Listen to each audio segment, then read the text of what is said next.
ਸਤਿ ਸ਼੍ਰੀ ਅਕਾਲ ਜੀ। ਦਾ ਖਾਲਸ ਟੀਵੀ ਦੇਖਣ ਵਾਲੇ ਦੇਸ਼ ਦੁਨੀਆ ਦੇ ਸਾਡੇ ਸਾਰੇ ਦਰਸ਼ਕਾਂ ਦਾ ਬਹੁਤ-ਬਹੁਤ ਸਵਾਗਤ ਹੈ। ਪੰਜਾਬ ਦੀਆਂ ਖਾਸ ਖਬਰਾਂ ਦੇ ਖਾਸ ਬੁਲੇਟਿਨ ਦੇ ਨਾਲ ਮੈਂ ਹਰਸ਼ਰਨ ਕੌਰ।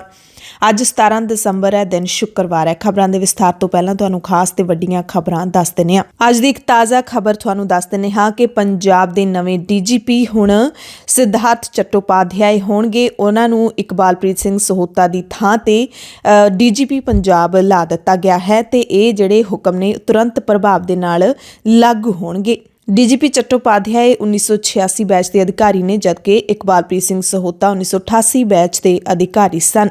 ਸਿਧਾਰਥ ਚਟੋਪਾਧਿਆਏ ਇਸ ਅਹੁਦੇ ਦੇ ਲਈ ਜ਼ਿਆਦਾ ਐਲੀਜੀਬਲ ਸਨ। ਅੱਜ ਪੰਜਾਬ ਦੇ ਮੁੱਖ ਮੰਤਰੀ ਚਰਨਜੀਤ ਸਿੰਘ ਚੰਨੀ ਦੀ ਅਗਵਾਈ ਦੇ ਵਿੱਚ ਮੰਤਰੀ ਮੰਡਲ ਦੀ ਬੈਠਕ ਵੀ ਹੋਏਗੀ ਤੇ ਅੱਜ ਦੀ ਬੈਠਕ ਵਿੱਚ ਵਿਧਾਨ ਸਭਾ ਚੋਣਾਂ ਦੇ ਮੱਦੇਨਜ਼ਰ ਕਈ ਅਹਿਮ ਫੈਸਲੇ ਲਏ ਜਾਣ ਦੀ ਸੰਭਾਵਨਾ ਹੈ। ਅੱਜ ਪੰਜਾਬ ਦੇ ਸਾਬਕਾ ਮੁੱਖ ਮੰਤਰੀ ਕੈਪਟਨ ਅਮਰਿੰਦਰ ਸਿੰਘ ਦੀ ਬੀਜੇਪੀ ਦੇ ਨਾਲ ਮੀਟਿੰਗ ਵੀ ਹੋਏਗੀ ਤੇ ਸੂਤਰ ਦੱਸਦੇ ਨੇ ਕਿ ਅਮਰਿੰਦਰ ਸਿੰਘ ਲੰਘੀ ਰਾਤ ਦਿੱਲੀ ਨੂੰ ਰਵਾਨਾ ਹੋਏ ਨੇ। ਬੀਜੇਪੀ ਦੇ ਨਾਲ ਹੋਣ ਵਾਲੀ ਇਸ ਮੀਟਿੰਗ ਦੇ ਵਿੱਚ ਆਉਂਦੀਆਂ ਵਿਧਾਨ ਸਭਾ ਚੋਣਾਂ ਨੂੰ ਲੈ ਕੇ ਸੀਟਾਂ ਦੀ ਵੰਡ ਹੋਣ ਦੀ ਸੰਭਾਵਨਾ ਹੈ। ਸ਼੍ਰੀ ਗੁਰੂ ਗ੍ਰੰਥ ਸਾਹਿਬ ਜੀ ਦੀ ਬੇਅਦਬੀ ਦੇ ਮਾਮਲੇ ਦੀ ਪੜਤਾਲ ਕਰ ਰਹੀ ਵਿਸ਼ੇਸ਼ ਜਾਂਚ ਟੀਮ ਨੇ ਡੇਰਾ ਸਿਰਸਾ ਦੇ ਬਲਾਤਕਾਰੀ ਤੇ ਕਾਤਲ ਸਾਧ ਰਾਮ ਰਹੀਮ ਅਤੇ ਡੇਰੇ ਦੀ ਪ੍ਰਬੰਧਕੀ ਕਮੇਟੀ ਦੇ ਵਾਈਸ ਚੇਅਰਮੈਨ ਡਾਕਟਰ ਨੈਣ ਤੋਂ ਪੁੱਛ ਪੜਤਾਲ ਕਰਨ ਤੋਂ ਬਾਅਦ ਹੁਣ ਸਟੇਟਸ ਰਿਪੋਰਟ ਹਾਈ ਕੋਰਟ ਦੇ ਵਿੱਚ ਪੇਸ਼ ਕਰ ਦਿੱਤੀ ਹੈ ਤੇ ਅੱਜ ਇਸ ਮਾਮਲੇ ਤੇ ਹਾਈ ਕੋਰਟ ਵਿੱਚ ਸੁਣਵਾਈ ਹੋਣ ਦੀ ਸੰਭਾਵਨਾ ਹੈ। ਜਾਣਕਾਰੀ ਸਾਨੂੰ ਇਹ ਮਿਲੀ ਹੈ ਕਿ ਵਿਸ਼ੇਸ਼ ਜਾਂਚ ਟੀਮ ਨੇ ਆਪਣੀ ਰਿਪੋਰਟ ਦੇ ਵਿੱਚ ਦਾਅਵਾ ਕੀਤਾ ਕਿ ਡੇਰਾ ਮੁਖੀ ਅਤੇ ਡਾਕਟਰ ਨੈਣ ਨੇ ਪੁੱਛ ਪੜਤਾਲ ਦੇ ਵਿੱਚ ਸਹਿਯੋਗ ਨਹੀਂ ਕੀਤਾ। ਇਹ ਵੀ ਪਤਾ ਲੱਗਿਆ ਕਿ ਜਾਂਚ ਟੀਮ ਡਾਕਟਰ ਨੈਣ ਨੂੰ ਬੇਅਦਬੀ ਕਾਂਡ ਦੇ ਵਿੱਚ ਮੁਲਜ਼ਮ ਵਜੋਂ ਨਾਮਜ਼ਦ ਕਰ ਸਕਦੀ ਹੈ। ਜਾਂਚ ਟੀਮ ਨੇ ਡੇਰੇ ਦੀ ਚੇਅਰਪਰਸਨ ਡਾਕਟਰ ਵਿਪਾਸਨਾ ਤੋਂ ਵੀ ਪੁੱਛ ਪੜਤਾਲ ਕਰਨੀ ਸੀ, ਪਰ ਉਹ ਟੀਮ ਨੂੰ ਮਿਲੀ ਹੀ ਨਹੀਂ ਤੇ ਡੇਰੇ ਦੇ ਹੋਰ ਪ੍ਰਬੰਧਕਾਂ ਨੇ ਜਾਂਚ ਟੀਮ ਨੂੰ ਦੱਸਿਆ ਕਿ ਡਾਕਟਰ ਵਿਪਾਸਨਾ ਪਿਛਲੇ 18 ਮਹੀਨੇ ਤੋਂ ਡੇਰੇ ਵਿੱਚੋਂ ਗਾਇਬ ਹੈ। ਸਰਕਾਰੀ ਬੈਂਕ ਮੁਲਾਜ਼ਮਾਂ ਦੀ ਹੜਤਾਲ ਅੱਜ ਵੀ ਜਾਰੀ ਰਹੇਗੀ। ਕੱਲ ਪਹਿਲੇ ਦਿਨ ਪੂਰੇ ਦੇਸ਼ ਵਿੱਚ ਬੈਂਕ ਮੁਲਾਜ਼ਮਾਂ ਨੇ ਵੱਡੇ ਰੋਸ ਮੁਜ਼ਾਹਰੇ ਕੀਤੇ। ਹੜਤਾਲ ਦੇ ਪਹਿਲੇ ਦਿਨ ਬੈਂਕਿੰਗ ਸੇਵਾਵਾਂ ਪ੍ਰਭਾਵਿਤ ਹੋਈਆਂ ਨੇ। 18,600 ਕਰੋੜ ਰੁਪਏ ਦਾ ਲੈਣ ਦੇਣ ਰੁਕਿਆ ਹੈ।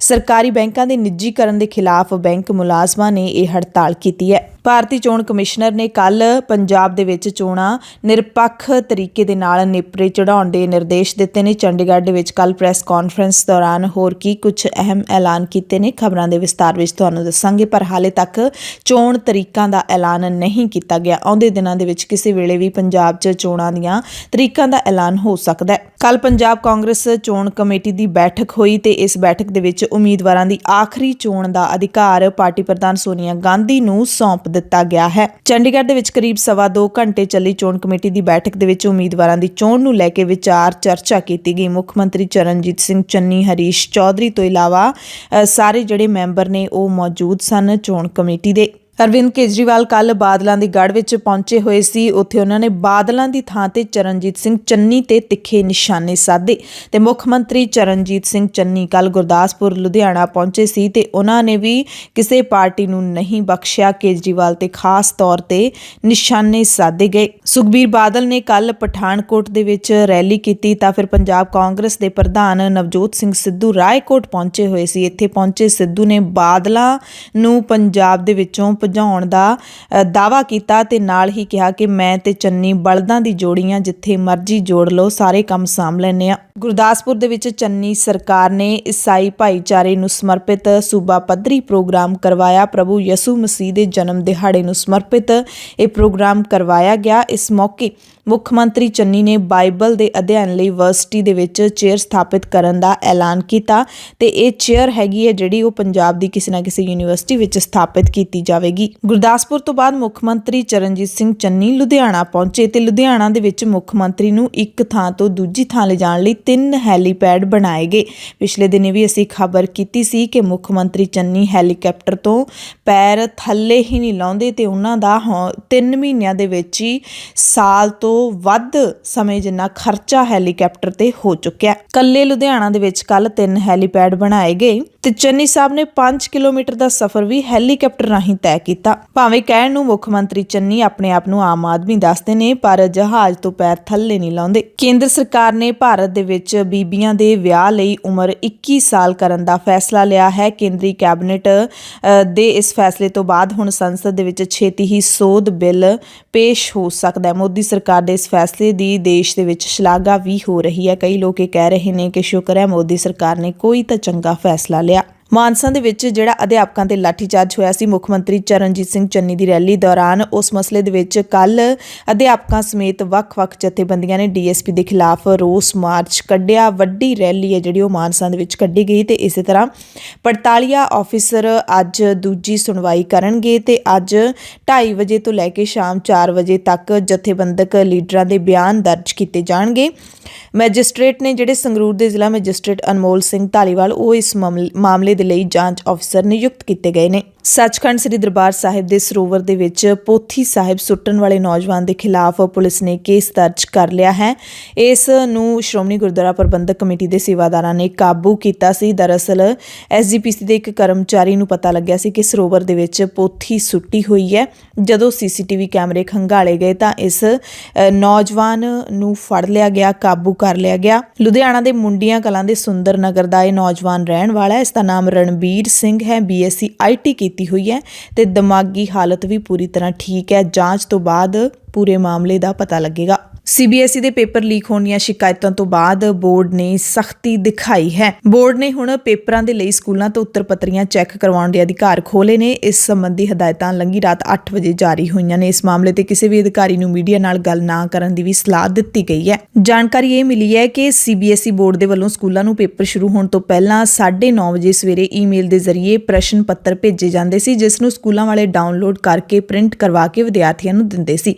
11:30 ਵਜੇ ਪੇਪਰ ਸ਼ੁਰੂ ਹੁੰਦਾ ਸੀ ਤੇ ਪੇਪਰ ਖਤਮ ਹੋਣ ਤੋਂ ਬਾਅਦ ਸਕੂਲ ਵਾਲੇ ਆਪਣੇ ਅਧਿਆਪਕਾਂ ਤੋਂ ਹੀ ਪੇਪਰ ਚੈੱਕ ਕਰਵਾ ਕੇ ਸਹੀ ਸਵਾਲਾਂ ਦਾ ਵੇਰਵਾ ਬੋਰਡ ਨੂੰ ਭੇਜਦੇ ਸੀ। ਪਰ ਹੁਣ ਪਤਾ ਲੱਗਿਆ ਕਿ ਕਈ ਅਧਿਆਪਕ ਆਪਣੇ ਜਾਣਕਾਰਾਂ ਨੂੰ ਇਹ ਪ੍ਰਸ਼ਨ ਪੱਤਰ WhatsApp ਤੇ ਭੇਜ ਦਿੰਦੇ ਸੀ ਤੇ ਕਈ ਅਧਿਆਪਕ ਸਵਾਲਾਂ ਨੂੰ ਹੱਲ ਕਰਨ ਤੋਂ ਬਾਅਦ ਹੀ ਜਾਣਕਾਰੀ ਅੱਗੇ ਵੰਡਦੇ ਸੀ। ਇਸ ਕਰਕੇ ਦੋਵੇਂ ਜਮਾਤਾਂ ਦੇ ਕਈ ਪੇਪਰ ਲੀਕ ਹੋਏ ਨੇ ਤੇ ਹੁਣ ਬੋਰਡ ਨੇ ਸਖਤ ਹਦਾਇਤਾਂ ਜਾਰੀ ਕੀਤੀਆਂ ਨੇ ਕਿ ਸਕੂਲ ਵਾਲੇ ਪੇਪਰ ਚੈੱਕ ਨਹੀਂ ਕਰਨਗੇ। ਪੇਪਰ ਖਤਮ ਹੋਣ ਦੇ 15 ਮਿੰਟ ਦੇ ਅੰਦਰ ਹੀ OMR ਸ਼ੀਟਾਂ ਆਬਜ਼ਰਵਰ ਦੀ ਹਾਜ਼ਰੀ ਵਿੱਚ ਸੀਲਬੰਦ ਕਰਕੇ CBSE ਖੇਤਰੀ ਦਫ਼ਤਰ ਵਿੱਚ ਭੇਜੀਆਂ ਜਾਣ, ਜਿਨ੍ਹਾਂ ਤੇ ਸੈਂਟਰ ਸੁਪਰਡੈਂਟ ਤੇ ਆਬਜ਼ਰਵਰਾਂ ਦੇ ਦਸਤਖਤ ਕੀਤੇ ਹੋਣ। ਪੰਜਾਬ ਦੀਆਂ ਖਾਸ ਖਬਰਾਂ ਦੇ ਖਾਸ ਬੁਲੇਟਿਨ ਦੇ ਵਿੱਚ ਹੁਣ ਖਬਰਾਂ ਵਿਸਤਾਰ ਦੇ ਨਾਲ। ਲੜਕੀਆਂ ਦੇ ਵਿਆਹ ਦੀ ਘੱਟੋ ਘੱਟ ਉਮਰ 21 ਸਾਲ ਕਰਨ ਦੀ ਤਜਵੀਜ਼ ਨੂੰ ਭਾਰਤ ਦੇ ਕੇਂਦਰੀ ਮੰਤਰੀ ਮੰਡਲ ਨੇ ਹਰੀ ਝੰਡੀ ਦੇ ਦਿੱਤੀ ਹੈ। ਪਹਿਲਾਂ ਹੁਣ ਤੱਕ ਇਹ ਉਮਰ 18 ਸਾਲ ਹੈਗੀ ਹੈ। ਕੁੜੀਆਂ ਦਾ ਵਿਆਹ 18 ਸਾਲ ਤੱਕ ਕੀਤਾ ਜਾ ਸਕਦਾ ਹੈ, ਪਰ ਹੁਣ 3 ਸਾਲ ਦਾ ਹੋਰ ਵਾਧਾ ਕੀਤਾ ਜਾਊਗਾ। 18 ਤੋਂ ਬਾਅਦ 19, 20 ਤੇ 21 ਸਾਲ ਤੋਂ ਪਹਿਲਾਂ ਕੁੜੀ ਦਾ ਵਿਆਹ ਨਹੀਂ ਕੀਤਾ ਜਾ ਸਕਦਾ। ਪ੍ਰਧਾਨ ਮੰਤਰੀ ਨਰਿੰਦਰ ਮੋਦੀ ਨੇ ਪਿਛਲੇ ਸਾਲ ਆਪਣੇ ਸੁਤੰਤਰਤਾ ਦਿਹਾੜੇ ਦੇ ਭਾਸ਼ਣ ਮੌਕੇ ਕਿਹਾ ਸੀ ਕਿ ਕੁੜੀਆਂ ਦੇ ਲਈ ਵਿਆਹ ਦੀ ਘੱਟੋ ਘੱਟ ਉਮਰ 18 ਦੀ ਥਾਂ 21 ਸਾਲ ਹੋਏਗੀ ਤੇ ਹਾਲਾਂਕਿ ਪਹਿਲਾਂ ਜੋ 18 ਸਾਲ ਹੁੰਦੀ ਸੀ ਉਦੋਂ ਵੀ ਦੇਸ਼ ਦੇ ਵਿੱਚ ਬਹੁਤ ਸਾਰੇ ਇਲਾਕੇ ਇਹੋ ਜਿਹੇ ਨੇ ਜਿੱਥੇ ਬਾਲ ਵਿਆਹ ਹੁੰਦਾ ਹੈ। ਹੁਣ ਜੇ 21 ਸਾਲ ਹੋ ਜਾਏਗੀ ਤਾਂ ਵੀ ਇਹ ਜਿਹੜੀ ਕੁਰੀਤੀ ਹੈ, ਸਮਾਜਿਕ ਕੁਰੀਤੀ, ਉਹ ਸ਼ਾਇਦ ਖਤਮ ਨਾ ਹੋਵੇ ਕਈ ਥਾਵਾਂ ਤੋਂ, ਕਿਉਂਕਿ ਜਿਹੜਾ ਇਹ ਕਾਨੂੰਨ ਬਣੂਗਾ ਬਹੁਤ ਚੰਗੀ ਗੱਲ ਹੈ ਕਿ ਕਾਨੂੰਨ ਬਣੂਗਾ। ਇੰਨੀ ਛੇਤੀ ਉਹਨਾਂ ਦੀ ਪੜ੍ਹਾਈ ਲਿਖਾਈ ਦੀ ਉਮਰ ਹੁੰਦੀ ਹੈ ਕੁੜੀਆਂ ਦੀ ਤੇ ਉਹਨਾਂ ਨੂੰ +2 ਪੜ੍ਹਾ ਕੇ ਜਾਂ ਫਿਰ ਬਿਨਾਂ ਪੜ੍ਹੇ ਹੀ ਉਹਨਾਂ ਦਾ ਵਿਆਹ ਕਰ ਦਿੱਤਾ ਜਾਂਦਾ ਹੈ। ਬਹੁਤ ਹੀ ਨਿਆਣੀ ਉਮਰੇ ਜਿਹੜੀਆਂ ਜ਼ਿੰਮੇਵਾਰੀਆਂ ਸਿਰ ਤੇ ਦੇ ਦਿੱਤੀਆਂ ਜਾਂਦੀਆਂ ਨੇ। ਸੋ ਇਹ ਚੰਗੀ ਗੱਲ ਹੋਏਗੀ ਜੇ ਸਾਰੇ ਲੋਕ ਇਸ ਕਾਨੂੰਨ ਨੂੰ ਮੰਨਣਗੇ। ਪੰਜਾਬ ਰਾਜ ਮਹਿਲਾ ਕਮਿਸ਼ਨ ਦੀ ਚੇਅਰਪਰਸਨ ਮਨੀਸ਼ਾ ਗੁਲਾਟੀ ਨੇ ਕੇਂਦਰ ਸਰਕਾਰ ਦੇ ਇਸ ਫੈਸਲੇ ਦਾ ਸਵਾਗਤ ਕੀਤਾ ਹੈ ਤੇ ਉਹਨਾਂ ਕਿਹਾ ਕਿ ਬਾਲ ਵਿਆਹਾਂ ਤੇ ਵੀ ਇਹਦੇ ਨਾਲ ਨਕੇਲ ਕੱਸੀ ਜਾਵੇਗੀ ਤੇ ਅਪੀਲ ਕੀਤੀ ਹੈ ਮਨੀਸ਼ਾ ਗੁਲਾਟੀ ਨੇ ਸਾਰੇ ਮਾਪਿਆਂ ਨੂੰ ਕਿ ਸਰਕਾਰ ਦੇ ਇਸ ਫੈਸਲੇ ਤੇ ਜ਼ਰੂਰ ਅਮਲ ਕੀਤਾ ਜਾਵੇ। ਅੱਜ ਦੇ ਸਮਾਂ ਨੂੰ ਦੇਖਦੇ ਹੋਏ ਲੜਕੀਆਂ ਨੂੰ ਇੰਡੀਪੈਂਡੈਂਟ ਬਣਾਉਣਾ ਬਹੁਤ ਜ਼ਰੂਰੀ ਹੈ ਔਰ 18 ਸਾਲ ਬਹੁਤ ਘੱਟ ਨੇ। ਮੇਰੇ ਹਿਸਾਬ ਨਾਲ ਤੇ 21 ਸਾਲ ਵੀ ਇੱਕ ਏਜ ਦੀ ਜਿਹੜੀ ਨਿਊਨਤਮ ਸੀਮਾ ਹੈ। 21 ਸਾਲ ਏਜ ਨੂੰ ਲੜਕੀ ਦੀ ਜਾਂ ਲੜਕੇ ਦੀ ਪਰਸਨੈਲਿਟੀ ਦੇ ਨਾਲ ਨਹੀਂ ਮਾਪਣਾ ਚਾਹੀਦਾ। ਉਹਨੂੰ ਇੰਡੀਪੈਂਡੈਂਟ ਕਰੋ, ਹਾਈ ਕੁਆਲੀਫਿਕੇਸ਼ਨ ਦਿਓ, ਪੈਰਾਂ ਤੇ ਖੜਾ ਕਰੋ ਤਾਂ ਕਿ ਕੱਲ ਨੂੰ ਉਹ ਆਪਣੀ ਮੈਰਿਜ ਲਾਈਫ ਵਿੱਚ ਔਰ ਪ੍ਰੋਫੈਸ਼ਨਲ ਲਾਈਫ ਵਿੱਚ ਇੱਕ ਬੈਲੈਂਸ ਲਿਆ ਸਕੇ, ਜੋ ਅੱਜ ਦੇ ਸਮੇਂ ਦੀ ਜ਼ਰੂਰਤ ਨੂੰ ਦੇਖਦੇ ਹੋਏ ਬਹੁਤ ਜ਼ਿਆਦਾ ਜ਼ਰੂਰਤ ਹੈ। ਕੈਨੇਡਾ ਤੋਂ ਖਬਰ ਹੈ, ਓਮਿਕਰੋਨ ਦੇ ਵਾਧੇ ਮਾਮਲਿਆਂ ਦੇ ਮੱਦੇਨਜ਼ਰ ਕੈਨੇਡਾ ਦੀ ਜਸਟਿਨ ਟਰੂਡੋ ਸਰਕਾਰ ਨੇ ਆਪਣੇ ਸਾਰੇ ਨਾਗਰਿਕਾਂ ਨੂੰ ਬੇਲੋੜੀ ਯਾਤਰਾ ਤੋਂ ਬਚਣ ਅਤੇ ਓਨਟਾਰੀਓ ਦੇ ਵਿੱਚ NBA ਅਤੇ NHL ਖੇਡਾਂ ਵਰਗੇ ਮੁਕਾਬਲਿਆਂ ਦੇ ਵਿੱਚ ਦਰਸ਼ਕਾਂ ਨੂੰ 50% ਤੱਕ ਸੀਮਿਤ ਕਰਨ ਦੀ ਸਲਾਹ ਦਿੱਤੀ ਹੈ। ਓਨਟਾਰੀਓ ਦੇ ਮੁਖੀ ਡਗ ਫੋਰਡ ਨੇ ਇਹ ਵੀ ਕਿਹਾ ਕਿ ਸਾਰੇ ਬਾਲਗ ਹੁਣ ਸੋਮਵਾਰ ਤੋਂ ਸ਼ੁਰੂ ਹੋਣ ਵਾਲੀ ਐਂਟੀ-ਕੋਵਿਡ-19 ਵੈਕਸੀਨ ਦੀ ਤੀਜੀ ਬੂਸਟਰ ਖੁਰਾਕ ਦੇ ਲਈ ਬੁਕਿੰਗ ਕਰਵਾ ਸਕਦੇ ਨੇ। ਜੇ ਉਹਨਾਂ ਨੂੰ ਦੂਜੀ ਖੁਰਾਕ ਲੱਗੇ ਹੋਏ 3 ਮਹੀਨੇ ਹੋ ਗਏ ਨੇ ਤਾਂ ਉਹ ਬੂਸਟਰ ਡੋਜ਼ ਲੈ ਸਕਦੇ ਨੇ।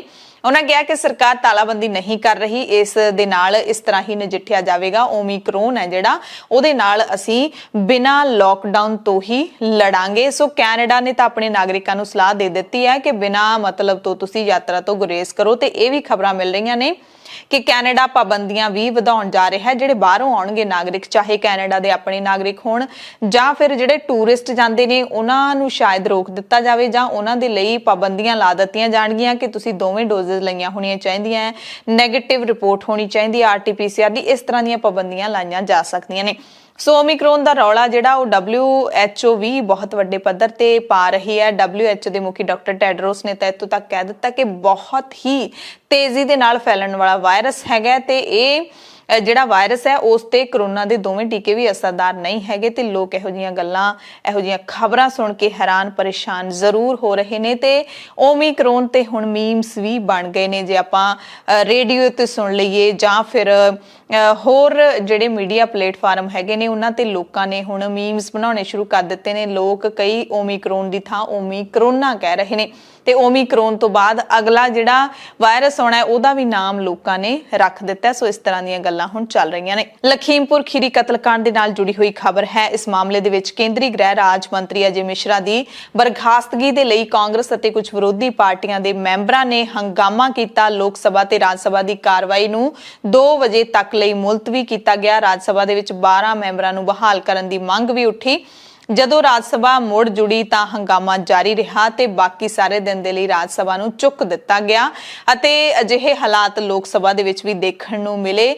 ਲਖੀਮਪੁਰ ਖੀਰੀ ਕਤਲकांड ਦਾ ਮੁੱਦਾ ਪੂਰੀ ਤਰ੍ਹਾਂ ਦੇ ਨਾਲ ਸਦਨਾਂ ਦੇ ਵਿੱਚ ਹੁਣ ਗੂੰਜ ਰਿਹਾ ਹੈ ਤੇ ਲੱਗਦਾ ਹੈ ਕਿ ਸਰਕਾਰ ਦੇ ਉੱਤੇ ਦਬਾਅ ਜ਼ਿਆਦਾ ਵੱਧ ਰਿਹਾ ਹੈ ਅਤੇ ਸਰਕਾਰ ਨੇ ਅਜੇ ਮਿਸ਼ਰਾ ਟੇਨੀ ਨੂੰ ਤਲਬ ਵੀ ਕਰ ਲਿਆ। ਇਹ ਵੀ ਸਾਨੂੰ ਖਬਰਾਂ ਮਿਲੀਆਂ ਨੇ। ਸੋ ਜ਼ੋਰਦਾਰ ਹੰਗਾਮੇ ਹੋ ਰਹੇ ਨੇ। ਹੁਣ ਮੋਦੀ ਸਰਕਾਰ ਆਖਿਰਕਾਰ ਅੱਖਾਂ ਖੋਲੂਗੀ, ਕੰਨ ਲਪੇਟ ਕੇ ਜਾਣਬੁੱਝ ਕੇ ਬੈਠੀ ਹੈ, ਉਹ ਕੰਨ ਹੁਣ ਨੰਗੇ ਕਰੂਗੀ, ਆਵਾਜ਼ ਸੁਣੂਗੀ। ਇਹ ਹੁਣ ਦੇਖਣ ਵਾਲੀ ਗੱਲ ਰਹੂਗੀ ਕਿਉਂਕਿ ਜਾਂਚ ਟੀਮ ਨੇ ਜਦੋਂ ਤੋਂ ਆਪਣੀ ਰਿਪੋਰਟ ਦੇ ਵਿੱਚ ਲਿਖਿਆ ਕਿ ਲਖੀਮਪੁਰ ਖੀਰੀ ਦਾ ਕਤਲकांड ਹੈ ਜਿਹੜਾ ਉਹ ਜਾਣ ਬੁੱਝ ਕੇ ਕੀਤਾ ਗਿਆ ਕਤਲकांड ਸੀ, ਸਾਜ਼ਿਸ਼ ਸੀ। ਉਹ ਕੋਈ ਅਚਾਨਕ ਵਾਪਰੀ ਘਟਨਾ ਨਹੀਂ ਸੀ। ਉਸ ਤੋਂ ਬਾਅਦ ਵਿਰੋਧੀ ਧਿਰਾਂ ਨੂੰ ਹੁਣ ਇੱਕ ਵੱਡੀ ਗੱਲ ਹੈ ਜਿਹੜੀ ਉਹ ਮਿਲ ਗਈ ਹੈ। ਕਿਸਾਨ ਵੀ ਇਸ ਮੰਗ ਨੂੰ ਕਦੋਂ ਤੋਂ ਹੀ ਮੰਗ ਰਹੇ ਨੇ ਕਿ ਬਰਖਾਸਤ ਕੀਤਾ ਜਾਵੇ, ਅਜੇ ਮਿਸ਼ਰਾ ਟੇਨੀ ਨੂੰ ਗੱਦੀਓਂ ਲਾਇਆ ਜਾਵੇ ਤੇ ਉਹਨੂੰ ਜੇਲ੍ਹ 'ਚ ਸੁੱਟਿਆ ਜਾਵੇ, ਕਤਲ ਦਾ ਪਰਚਾ ਦਰਜ ਹੋਵੇ। ਜੇ ਸਾਜ਼ਿਸ਼ ਸੀ ਤਾਂ ਸਾਜ਼ਿਸ਼ ਘਾੜਾ ਜਿਹੜਾ ਉਹ ਕੱਢ ਕੇ ਲਿਆਂਦਾ ਜਾਵੇ। ਸੋ ਯੂਪੀ ਵਿਧਾਨ ਸਭਾ ਦੇ ਵਿੱਚ ਵੀ ਅਜੇ ਮਿਸ਼ਰਾ ਦੀ ਬਰਖਾਸਤਗੀ ਦੇ ਲਈ ਹੰਗਾਮਾ ਹੋਇਆ। ਉੱਤਰ ਪ੍ਰਦੇਸ਼ ਵਿਧਾਨ ਪ੍ਰੀਸ਼ਦ ਦੀ ਕਾਰਵਾਈ ਵੀ ਇੱਥੇ ਕੁਝ ਸਮੇਂ ਲਈ ਮੁਲਤਵੀ ਕਰ ਦਿੱਤੀ ਗਈ ਸੀ। 11 ਵਜੇ ਸਦਨ ਦੀ ਕਾਰਵਾਈ ਸ਼ੁਰੂ ਹੋਈ ਤਾਂ ਸਦਨ ਦੇ ਨੇਤਾ ਉਪ ਮੁੱਖ ਮੰਤਰੀ ਦਿਨੇਸ਼ ਸ਼ਰਮਾ ਨੇ ਵਿੱਤੀ ਸਾਲ 2022-23 ਲਈ ਗ੍ਰਾਂਟਾਂ ਲਈ ਅੰਤਰਿਮ ਮੰਗਾਂ ਪੇਸ਼ ਕੀਤੀਆਂ। ਇਸ ਦੌਰਾਨ ਸਪਾ ਮੈਂਬਰ ਨਰੇਸ਼ ਉੱਤਮ ਪਟੇਲ ਨੇ ਲਖੀਮਪੁਰ ਖੀਰੀ ਕਤਲकांड ਦੇ ਵਿੱਚ ਕੇਂਦਰੀ ਗ੍ਰਹਿ ਰਾਜ ਮੰਤਰੀ ਅਜੇ ਮਿਸ਼ਰਾ ਨੂੰ ਬਰਖਾਸਤ ਕੀਤੇ ਜਾਣ ਤੇ ਸਵਾਲ ਚੁੱਕਿਆ। ਪ੍ਰਿਯੰਕਾ ਗਾਂਧੀ ਨੇ ਇਸ ਮਸਲੇ ਨੂੰ ਲੈ ਕੇ ਪ੍ਰਧਾਨ ਮੰਤਰੀ ਮੋਦੀ ਤੇ ਤਿੱਖਾ ਹਮਲਾ ਕੀਤਾ। ਪ੍ਰਿਯੰਕਾ ਨੇ ਟਵੀਟ ਕੀਤਾ ਕਿ ਪਵਿੱਤਰ ਹੋਣ ਦੀ ਐਨਕ ਅਤੇ ਧਾਰਮਿਕ ਕੱਪੜੇ ਪਾ ਕੇ ਸੱਚ ਨਹੀਂ ਬਦਲ ਸਕਦਾ। ਇਹ ਸੱਚਾਈ ਹੈ ਕਿ ਤੁਸੀਂ ਅਪਰਾਧੀਆਂ ਨੂੰ ਸੁਰੱਖਿਆ ਦੇ ਰਹੇ ਹੋ। ਤੁਸੀਂ ਲਖੀਮਪੁਰ ਖੀਰੀ ਦੇ ਕਤਲकांड ਨੂੰ ਅੰਜਾਮ ਦੇਣ ਵਾਲੇ ਅਪਰਾਧੀਆਂ ਦੀ ਰੱਖਿਆ ਕਰ ਰਹੇ ਹੋ। ਵੱਡਾ ਇਲਜ਼ਾਮ ਜਿਹੜਾ ਪ੍ਰਿਯੰਕਾ ਗਾਂਧੀ ਨੇ ਲਾਇਆ ਹੈ। ਰਾਹੁਲ गांधी ने भी कहा कि जेड़े मंत्री ने किसानों को मारिया उसनू सजा मिलनी चाहिए है। आप माननीय सदस्य सर उसी के बारे में बोल रहा हूँ। हाँ सर जो लखीमपुर खीरी में हत्या हुई है आप प्रश्न और जो पूछिए। मंत्री का इन्वॉल्वमेंट है उसमें माननीय सदस्य जहाँ कहा आप गया प्रश्न है पूछिए। जहाँ कहा आप गया है वरिष्ठ कि सदस्य हैं। कंस्पिरेसी है आप उसके बारे में 262 पर हमें पूछिए। बोलने देना चाहिए। माननीय सदस्य, जो नो। यहाँ आपके मंत्री हैं उन्होंने नो। किसानों को मारा है उनको इस्तीफा देना चाहिए। आप सीनियर मेंबर है, आप प्रश्न पर आइए। वही मैं बोल रहा हूँ। आपको प्रश्न अरे बोलने तो दीजिए। हाँ बोलिए ना, बोलने तो दीजिए। आप प्रश्न पूछिए। तो जो मौका दूंगा आपको। उसने जो आपको उसका जो पर्याप्त इन्वॉल्वमेंट समय, है पर्याप्त विषय कंस्पिरेसी जो की है तो आपने प्रश्न पूछा उस पर समय दूंगा उसमें आपको। उसकी सजा मिलनी अच्छा है, चाहिए आप प्रश्न पे पूछिए और उसको सजा मिलनी चाहिए। आप प्रश्न पे पूछिए। ये जो मंत्री है इसको आप प्रश्न पे बोले। आप पहले प्रश्न नंबर बोले। सरकार से निकाल देना आपको चाहिए। प्रश्न नंबर जवाब दो। नो। ये क्रिमिनल है नो। और इसको कि उसके खिलाफ कार्रवाई होनी चाहिए। ਸੋ ਉਧਰ ਦੂਸਰੇ ਪਾਸੇ ਗ੍ਰਹਿ ਰਾਜ ਮੰਤਰੀ ਅਜੇ ਮਿਸ਼ਰਾ ਟੇਨੀ ਉਹ ਪੂਰਾ ਕਲਪਿਆ ਪਿਆ ਹੈ। ਲਖੀਮਪੁਰ ਖੀਰੀ ਦੇ ਵਿੱਚ ਇੱਕ ਦਿਨ ਪਹਿਲਾਂ ਪਹੁੰਚਿਆ ਸੀ, ਪੱਤਰਕਾਰਾਂ ਦੇ ਨਾਲ ਬਦਸਲੂਕੀ ਕੀਤੀ ਸੀ ਤੇ ਹੁਣ ਫਿਰ ਤੋਂ ਵਿਵਾਦਾਂ ਦੇ ਵਿੱਚ ਘਿਰ ਗਿਆ।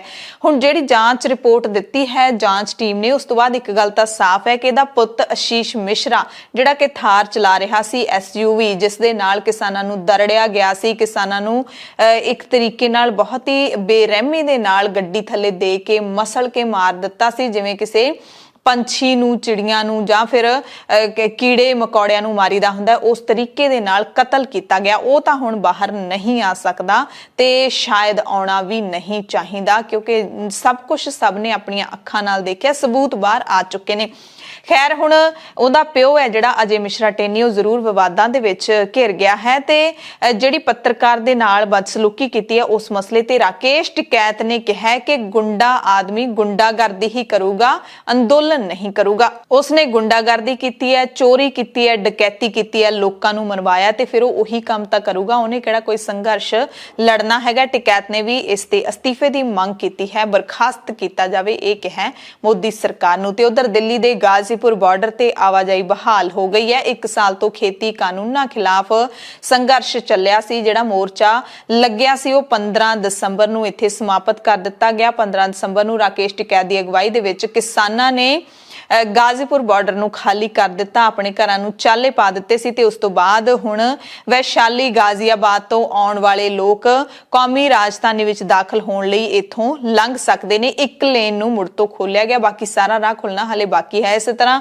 ਟਿੱਕਰੀ ਅਤੇ ਸਿੰਘੂ ਬਾਰਡਰ ਤੋਂ ਵੀ ਖਬਰਾਂ ਮਿਲੀਆਂ ਨੇ, ਕਿਉਂਕਿ ਸਿੰਘੂ ਤੇ ਟਿੱਕਰੀ ਤੇ ਬਹੁਤ ਹੀ ਸਖਤ ਬੈਰੀਕੇਡਿੰਗ ਕੀਤੀ ਹੋਈ ਸੀ, ਬਹੁਤ ਹੀ ਸਖਤ ਰੋਕਾਂ ਲਾਈਆਂ ਹੋਈਆਂ ਸੀ ਤੇ ਹੌਲੀ-ਹੌਲੀ ਹਟਾਈਆਂ ਜਾ ਰਹੀਆਂ ਨੇ। ਇਸ ਤੋਂ ਬਾਅਦ ਪੂਰਾ ਰਾਹ ਸਾਫ਼ ਕਰਕੇ ਇਸ ਨੂੰ ਵੀ ਖੋਲ ਦਿੱਤਾ ਜਾਏਗਾ। ਕਿਸਾਨ ਮਜ਼ਦੂਰ ਸੰਘਰਸ਼ ਕਮੇਟੀ ਨੇ 20 ਦਸੰਬਰ ਨੂੰ ਪੰਜਾਬ ਦੇ ਵਿੱਚ ਰੇਲ ਰੋਕੋ ਅੰਦੋਲਨ ਦਾ ਐਲਾਨ ਕਰ ਦਿੱਤਾ ਹੈ। ਕਿਸਾਨ ਮਜ਼ਦੂਰ ਸੰਘਰਸ਼ ਕਮੇਟੀ ਦੇ ਸੂਬਾ ਜਨਰਲ ਸਕੱਤਰ ਸਰਵਣ ਸਿੰਘ ਪੰਧੇਰ ਨੇ ਕਿਹਾ ਹੈ ਕਿ 20 ਦਸੰਬਰ ਨੂੰ ਜਿਹੜਾ ਇੱਕ ਦਿਨ ਰੇਲਾਂ ਰੋਕੀਆਂ ਜਾਣਗੀਆਂ, ਉਹ ਪੰਜਾਬ ਸਰਕਾਰ ਦੇ ਜੁਮਲਿਆਂ ਦੀ ਪੋਲ ਖੋਲੇਗਾ। ਸਾਡਾ ਅੰਦੋਲਨ 4 ਜ਼ੋਨਾਂ ਦੇ ਸੈਂਕੜੇ ਪਿੰਡਾਂ ਦੀਆਂ ਬੈਠਕਾਂ ਹੋਈਆਂ ਨੇ ਰੇਲ ਰੋਕੋ ਅੰਦੋਲਨ ਨੂੰ ਸਫਲ ਬਣਾਉਣ ਦੇ ਲਈ। ਹਾਲਾਂਕਿ ਇੱਕ ਦਿਨ ਹੀ ਰੇਲਾਂ ਰੋਕਣ ਦਾ ਐਲਾਨ ਕੀਤਾ ਗਿਆ ਹੈ। ਵੱਡੇ ਪੱਧਰ ਤੇ ਤਿਆਰੀਆਂ ਮੁਕੰਮਲ ਕਰ ਲਈਆਂ ਗਈਆਂ ਨੇ ਤੇ ਦਿੱਲੀ ਮੋਰਚੇ ਦੀ ਫਤਿਹ ਤੇ ਲੋਕਾਂ ਦਾ ਧੰਨਵਾਦ ਵੀ ਕੀਤਾ ਹੈ ਸਰਵਣ ਸਿੰਘ ਪੰਧੇਰ ਨੇ। ਬੇਅਦਬੀ ਕਾਂਡ ਦੀ ਗੱਲ ਕਰ ਲੈਨੇ ਹਾਂ। ਸ਼੍ਰੀ ਗੁਰੂ ਗ੍ਰੰਥ ਸਾਹਿਬ ਜੀ ਦੀ ਬੇਅਦਬੀ ਦੀਆਂ ਘਟਨਾਵਾਂ ਵਾਪਰਨ ਤੋਂ ਬਾਅਦ ਬੈਬਲ ਕਲਾਂ ਦੇ ਵਿੱਚ ਜੋ ਪੁਲਿਸ ਦੀਆਂ ਗੋਲੀਆਂ ਦੇ ਨਾਲ ਸਿੰਘ ਮਾਰੇ ਗਏ ਸੀ, ਉਹਨਾਂ ਦੇ ਵਿੱਚੋਂ ਇੱਕ ਕ੍ਰਿਸ਼ਨ ਭਗਵਾਨ ਸਿੰਘ ਦੇ ਪੁੱਤਰ ਸੁਖਰਾਜ ਸਿੰਘ ਨੇ ਘਟਨਾ ਵਾਲੀ ਥਾਂ ਤੇ ਅਣਮਿੱਥੇ ਸਮੇਂ ਦਾ ਧਰਨਾ ਸ਼ੁਰੂ ਕਰ ਦਿੱਤਾ ਹੈ। ਸੁਖਰਾਜ ਸਿੰਘ ਨੇ ਜਿੱਥੇ ਸਿੰਘ ਸ਼ਹੀਦ ਹੋਏ ਸੀ ਉਸੇ ਸੜਕ ਦੇ ਇੱਕ ਕਿਨਾਰੇ ਤੇ ਧਰਨਾ ਸ਼ੁਰੂ ਕੀਤਾ ਹੈ। ਸੁਖਰਾਜ ਨੇ ਕਿਹਾ ਕਿ ਇਨਸਾਫ ਨਾ ਮਿਲਣ ਕਰਕੇ ਦੁਖੀ ਹੋ ਕੇ ਇਹ ਫੈਸਲਾ ਲੈਣ ਲਈ ਮਜਬੂਰ ਹੋਣਾ ਪਿਆ। ਅਦਾਲਤਾਂ ਵਿੱਚ ਤਰੀਕਾਂ ਪੈਂਦੀਆਂ ਰਹਿੰਦੀਆਂ ਨੇ ਪਰ ਇਨਸਾਫ ਨਹੀਂ ਮਿਲ ਰਿਹਾ। ਇਸ ਮੌਕੇ ਆਮ ਆਦਮੀ ਪਾਰਟੀ ਦੇ ਲੀਡਰ ਕੁਲਤਾਰ ਸਿੰਘ ਸਮੇਤ ਵੱਖ-ਵੱਖ ਧਾਰਮਿਕ ਜਥੇਬੰਦੀਆਂ ਦੇ ਆਗੂ ਵੀ ਮੌਜੂਦ ਸਨ। ਸ਼੍ਰੋਮਣੀ ਅਕਾਲੀ ਦਲ ਅੰਮ੍ਰਿਤਸਰ ਦੇ ਪ੍ਰਧਾਨ ਸਿਮਰਨਜੀਤ ਸਿੰਘ ਮਾਨ ਵੀ ਇੱਥੇ ਮੌਜੂਦ ਸਨ। ਦਲ ਖਾਲਸਾ ਦੇ ਕੰਵਰਪਾਲ ਸਿੰਘ ਵੀ ਮੌਜੂਦ ਸਨ ਤੇ ਸੁਖਰਾਜ ਸਿੰਘ ਨੇ ਹੁਣ ਅਣਮਿੱਥੇ ਸਮੇਂ ਲਈ ਧਰਨਾ ਸ਼ੁਰੂ ਕਰ ਦਿੱਤਾ ਹੈ। ਮੁੱਦਾ ਵੱਡਾ ਹੈ, ਹੋ ਸਕਦਾ ਹੈ ਆਉਂਦੇ ਦਿਨਾਂ ਦੇ ਵਿੱਚ ਲੋਕ ਵੀ ਸੁਖਰਾਜ ਦੇ ਨਾਲ ਇਸ ਧਰਨੇ ਦੇ ਵਿੱਚ ਸਾਥ ਦੇਣ ਦੇ ਲਈ ਜੁੜ ਜਾਣ। ਸਰਕਾਰ ਦੇਖੋ ਫਿਰ ਕੀ ਰੁਖ ਅਖਤਿਆਰ ਕਰੇਗੀ, ਇਹ ਆਉਂਦੇ ਦਿਨਾਂ 'ਚ ਪਤਾ ਲੱਗ ਜਾਣਾ, ਕਿਉਂਕਿ ਵੋਟਾਂ ਜਿਹੜੀਆਂ ਨੇ ਉਹ ਸਿਰ ਤੇ ਨੇ ਤੇ ਸਰਕਾਰ ਇਸ ਮਸਲੇ ਨੂੰ ਇਗਨੋਰ ਤਾਂ ਨਹੀਂ ਕਰ ਸਕਦੀ। ਦੇਖਦੇ ਹਾਂ ਕਰਦੀ ਕੀ ਹੈ। ਗੱਲ ਕਰਾਂਗੇ ਡਰੱਗ ਮਾਮਲੇ ਦੀ। ਇਹ ਵੀ ਪੰਜਾਬ ਦਾ ਇੱਕ ਬਹੁਤ ਹੀ ਚਰਚਿਤ ਮਾਮਲਾ ਹੈਗਾ। ਪੰਜਾਬ ਦੇ ਮੁੱਖ ਮੰਤਰੀ ਚਰਨਜੀਤ ਸਿੰਘ ਚੰਨੀ ਨੇ ਇਸ ਮਸਲੇ ਤੇ ਹੁਣ ਨਵਾਂ ਹੀ ਬਿਆਨ ਦਿੱਤਾ ਹੈ। ਚੰਨੀ ਨੇ ਕਿਹਾ ਕਿ ਡਰੱਗ ਮਾਮਲਿਆਂ ਨਾਲ ਸੰਬੰਧਿਤ ਮਾਮਲਾ ਖੁੱਲ ਗਿਆ, ਇਸ ਦੀਆਂ ਤਾਰਾਂ ਬਾਦਲਾਂ ਨਾਲ ਜੁੜੀਆਂ ਹੋਈਆਂ ਨੇ। ਅਗਲੇ ਦਿਨਾਂ ਦੇ ਵਿੱਚ ਰਿਪੋਰਟ ਵਿੱਚ ਸ਼ਾਮਿਲ ਬੰਦਿਆਂ ਨੂੰ ਹੱਥ ਪਾ ਲਵਾਂਗੇ ਤੇ ਛੇਤੀ ਹੀ ਉਹ ਸਲਾਖਾਂ ਦੇ ਪਿੱਛੇ ਹੋਣਗੇ, ਵੱਡਾ ਦਾਅਵਾ ਕੀਤਾ ਸੀਐਮ ਚੰਨੀ ਨੇ। ਮੁੱਖ ਮੰਤਰੀ ਨੇ ਕਿਹਾ ਕਿ ਡਰੱਗ ਮਾਮਲੇ ਵਿੱਚ ਕਿਸੇ ਨੂੰ ਵੀ ਨਹੀਂ ਬਖਸ਼ਿਆ ਜਾਏਗਾ, ਚਾਹੇ ਉੱਚ ਪੁਲਿਸ ਅਧਿਕਾਰੀ ਹੋਵੇ, ਚਾਹੇ ਸਿਵਲ ਦਾ ਆਫੀਸਰ ਹੋਵੇ। ਉਹਨਾਂ ਇਹ ਵੀ ਕਿਹਾ ਕਿ ਕਈ ਵੱਡੇ ਸਿਆਸੀ ਲੀਡਰਾਂ ਦੇ ਵੱਲੋਂ ਨਸ਼ੇ ਵਾਲਾ ਲਿਫਾਫਾ ਨਾ ਖੋਲਣ ਲਈ ਦਬਾਅ ਪਾਇਆ ਜਾ ਰਿਹਾ ਸੀ, ਪਰ ਮੈਂ ਕਿਸੇ ਦੇ ਦਬਾਅ ਥੱਲੇ ਨਹੀਂ ਆਇਆ। ਲਿਫਾਫਾ ਖੁੱਲਣ ਤੋਂ ਬਾਅਦ ਅਫਸਰਾਂ ਨੂੰ 48 ਘੰਟੇ ਦੇ ਅੰਦਰ ਅੰਦਰ ਹਰੇਕ ਪਹਿਲੂ ਤੋਂ ਜਾਂਚ ਕਰਨ ਦੇ ਲਈ ਕਹਿ ਦਿੱਤਾ ਗਿਆ। ਯਾਨੀ ਕਿ ਚੰਨੀ ਨੇ ਕਿਹਾ ਕਿ ਡਰੱਗ ਰਿਪੋਰਟ ਹੈ ਜਿਹੜੀ ਉਹ ਖੁੱਲ ਗਈ ਹੈ ਤੇ ਉਹ ਮੈਂ ਖੋਲੀ ਹੈ। 48 ਘੰਟਿਆਂ ਦੇ ਅੰਦਰ ਅੰਦਰ ਜਾਂਚ ਕਰਨ ਦੇ ਹੁਕਮ ਵੀ ਚਾੜ ਦਿੱਤੇ ਗਏ ਨੇ। ਚੰਨੀ ਨੇ ਦਾਅਵਾ ਕੀਤਾ ਕਿ 10 ਤੋਂ 15 ਦਿਨਾਂ ਦੇ ਅੰਦਰ ਅੰਦਰ ਲੋਕਾਂ ਦੀ ਕਚਹਿਰੀ ਦੇ ਵਿੱਚ ਸੱਚਾਈ ਰੱਖਾਂਗੇ। ਪੰਜਾਬ ਦੇ ਬਹੁਤ ਚਰਚਿਤ ਕਰੋੜਾਂ ਰੁਪਏ ਦੇ ਡਰੱਗ ਮਾਮਲਿਆਂ ਦੀ ਜਾਂਚ ਨਾਲ ਜੁੜੀ STF ਦੀ ਰਿਪੋਰਟ ਖੋਲੇ ਜਾਣ ਨੂੰ ਲੈ ਕੇ ਪਿਛਲੇ ਕਾਫੀ ਲੰਬੇ ਸਮੇਂ ਤੋਂ ਰੇੜਕਾ ਬਣਿਆ ਹੋਇਆ ਸੀ। ਇਸ ਬਾਰੇ ਬੋਲਦਿਆਂ ਸੀਐਮ ਚੰਨੀ ਨੇ ਬਿਆਨ ਦਿੱਤਾ ਹੈ ਕਿ ਬੰਦ ਲਿਫਾਫਾ ਖੋਲ੍ਹਿਆ ਜਾ ਚੁੱਕਾ ਹੈ। ਇਹਦੇ ਵਿੱਚ ਜਿਨ੍ਹਾਂ ਵਿਅਕਤੀਆਂ ਦੇ ਨਾਮ ਦਰਜ ਨੇ ਉਹਨਾਂ ਤੇ ਕਿਸੇ ਵੀ ਸਮੇਂ ਕਾਰਵਾਈ ਹੋ ਸਕਦੀ ਹੈ, ਪਰ ਸਭ ਤੋਂ ਵੱਡਾ ਸਵਾਲ ਤਾਂ ਇਹੀ ਹੈ ਕਿ ਉਸ ਰਿਪੋਰਟ ਦੇ ਵਿੱਚ ਆਖਿਰਕਾਰ ਨਾਮ ਕਿਹਦਾ ਹੈ। ਨਾ ਤਾਂ ਜਾਂਚ ਅਧਿਕਾਰੀ ਦੱਸਦੇ ਨੇ, ਨਾ ਹੀ ਅਦਾਲਤ ਦੇ ਵਿੱਚ ਰਿਪੋਰਟ ਖੁੱਲੀ ਹੈ, ਨਾ ਹੀ ਰਿਪੋਰਟ ਜਨਤਕ ਹੋ ਰਹੀ ਹੈ, ਨਾ ਹੀ ਸੀਐਮ ਚੰਨੀ ਨੇ ਨਾਮ ਦੱਸਿਆ ਵੀ ਕਿਹੜੇ-ਕਿਹੜੇ ਨਾਮ ਨੇ। ਹਾਲਾਂਕਿ ਪੰਜਾਬ ਤੇ ਹਰਿਆਣਾ ਹਾਈ ਕੋਰਟ ਨੇ ਪੰਜਾਬ ਸਰਕਾਰ ਨੂੰ ਝਾੜ ਪਾਉਂਦਿਆਂ ਕਿਹਾ ਸੀ ਕੁਝ ਦਿਨ ਪਹਿਲਾਂ ਕਿ ਰਿਪੋਰਟ ਤੇ ਅਜੇ ਤੱਕ ਕੋਈ ਕਾਰਵਾਈ ਕਿਉਂ ਨਹੀਂ ਕੀਤੀ ਗਈ।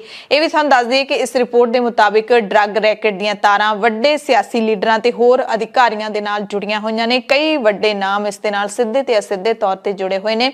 ਸਭ ਤੋਂ ਅਹਿਮ ਨਾਮ ਹੈ ਜਿਹੜਾ ਉਹ ਅਕਾਲੀ ਲੀਡਰ ਤੇ ਸਾਬਕਾ ਕੈਬਨਿਟ ਮੰਤਰੀ ਬਿਕਰਮ ਸਿੰਘ ਮਜੀਠੀਆ ਦਾ ਬੋਲਦਾ ਹੈ। ਮੁੱਖ ਮੰਤਰੀ ਚੰਨੀ ਨੇ ਇੱਕ ਟੀਵੀ ਚੈਨਲ ਤੇ ਇਹ ਇੰਟਰਵਿਊ ਦਿੱਤਾ ਹੈ। ਉਹਨਾਂ ਨੇ ਕਿਹਾ ਕਿ ਸ਼੍ਰੀ ਗੁਰੂ ਗ੍ਰੰਥ ਸਾਹਿਬ ਜੀ ਦੀ ਬੇਅਦਬੀ ਤੇ ਬਾਈਬਲ ਕਲਾਂ ਗੋਲੀकांड ਦੇ ਦੋਸ਼ੀਆਂ ਤਾਈਂ ਹਾਲੇ ਤੱਕ ਹੱਥ ਨਾ ਪਹੁੰਚਣ ਦਾ ਮੈਨੂੰ ਦੁੱਖ ਹੈ, ਪਰ ਜਾਂਚ ਤੇਜ਼ੀ ਦੇ ਨਾਲ ਹੋ ਰਹੀ ਹੈ ਤੇ ਦੋਸ਼ੀ ਜਲਦੀ ਕਟਹਿਰੇ ਦੇ ਵਿੱਚ ਖੜੇ ਕੀਤੇ ਜਾਣਗੇ। ਪਰ ਇਹ ਵੀ ਹੁਣ ਸਰਕਾਰਾਂ ਨੂੰ ਸਮਝ ਲੈਣਾ ਚਾਹੀਦਾ ਹੈ ਕਿ ਪੰਜਾਬ ਦੇ ਲੋਕ ਹੁਣ ਕੱਲੇ ਬਿਆਨਾਂ ਦੇ ਸਹਾਰੇ ਨਹੀਂ ਖੜਦੇ, ਕੱਲੇ ਬਿਆਨਾਂ ਦੇ ਉੱਤੇ ਭਰੋਸਾ ਨਹੀਂ ਕਰਦੇ, ਕਿਉਂਕਿ ਬਿਆਨ, ਵਾਅਦੇ, ਦਾਅਵੇ ਸਾਰੇ ਝੂਠੇ ਪੈ ਜਾਂਦੇ ਨੇ। ਇਹ ਸਾਰਾ ਕੁਝ ਅਮਲ ਦੇ ਵਿੱਚ ਆ ਚੁੱਕਿਆ, ਸਾਰਾ ਝੂਠ ਸਾਹਮਣੇ ਆ ਚੁੱਕਿਆ। ਇਸ ਕਰਕੇ ਲੋਕ ਹੁਣ ਕੱਲੇ ਬਿਆਨਾਂ ਦੇ ਨਾਲ ਨਹੀਂ ਟਿਕਣ ਵਾਲੇ, ਕੱਲੇ ਬਿਆਨਾਂ ਦੇ ਨਾਲ ਵੋਟਾਂ ਨਹੀਂ ਪੈਣੀਆਂ, ਕੰਮ ਕਰਨਾ ਹੀ ਪੈਣਾ। ਇਹ ਲੋਕਾਂ ਦਾ ਰੌਂ ਦੱਸ ਰਿਹਾ ਹੈ। ਪ੍ਰਦੂਸ਼ਣ ਦੇ ਮਸਲੇ ਦੇ ਉੱਤੇ ਸੁਪਰੀਮ ਕੋਰਟ ਨੇ ਕਿਹਾ ਹੈ ਕਿ ਦਿੱਲੀ ਤੇ ਐਨਸੀਆਰ ਦੇ ਵਿੱਚ ਹਵਾ ਪ੍ਰਦੂਸ਼ਣ ਨਾਲ ਨਜਿੱਠਣ ਦੇ ਲਈ ਆਮ ਲੋਕਾਂ ਤੇ ਮਾਹਿਰਾਂ ਤੋਂ ਸੁਝਾਅ ਮੰਗੇ ਜਾਣ। ਸੁਪਰੀਮ ਕੋਰਟ ਨੇ ਇਹ ਨਿਰਦੇਸ਼ ਹਵਾ ਗੁਣਵੱਤਾ ਪ੍ਰਬੰਧਨ ਕਮਿਸ਼ਨ ਨੂੰ ਦਿੱਤੇ ਨੇ।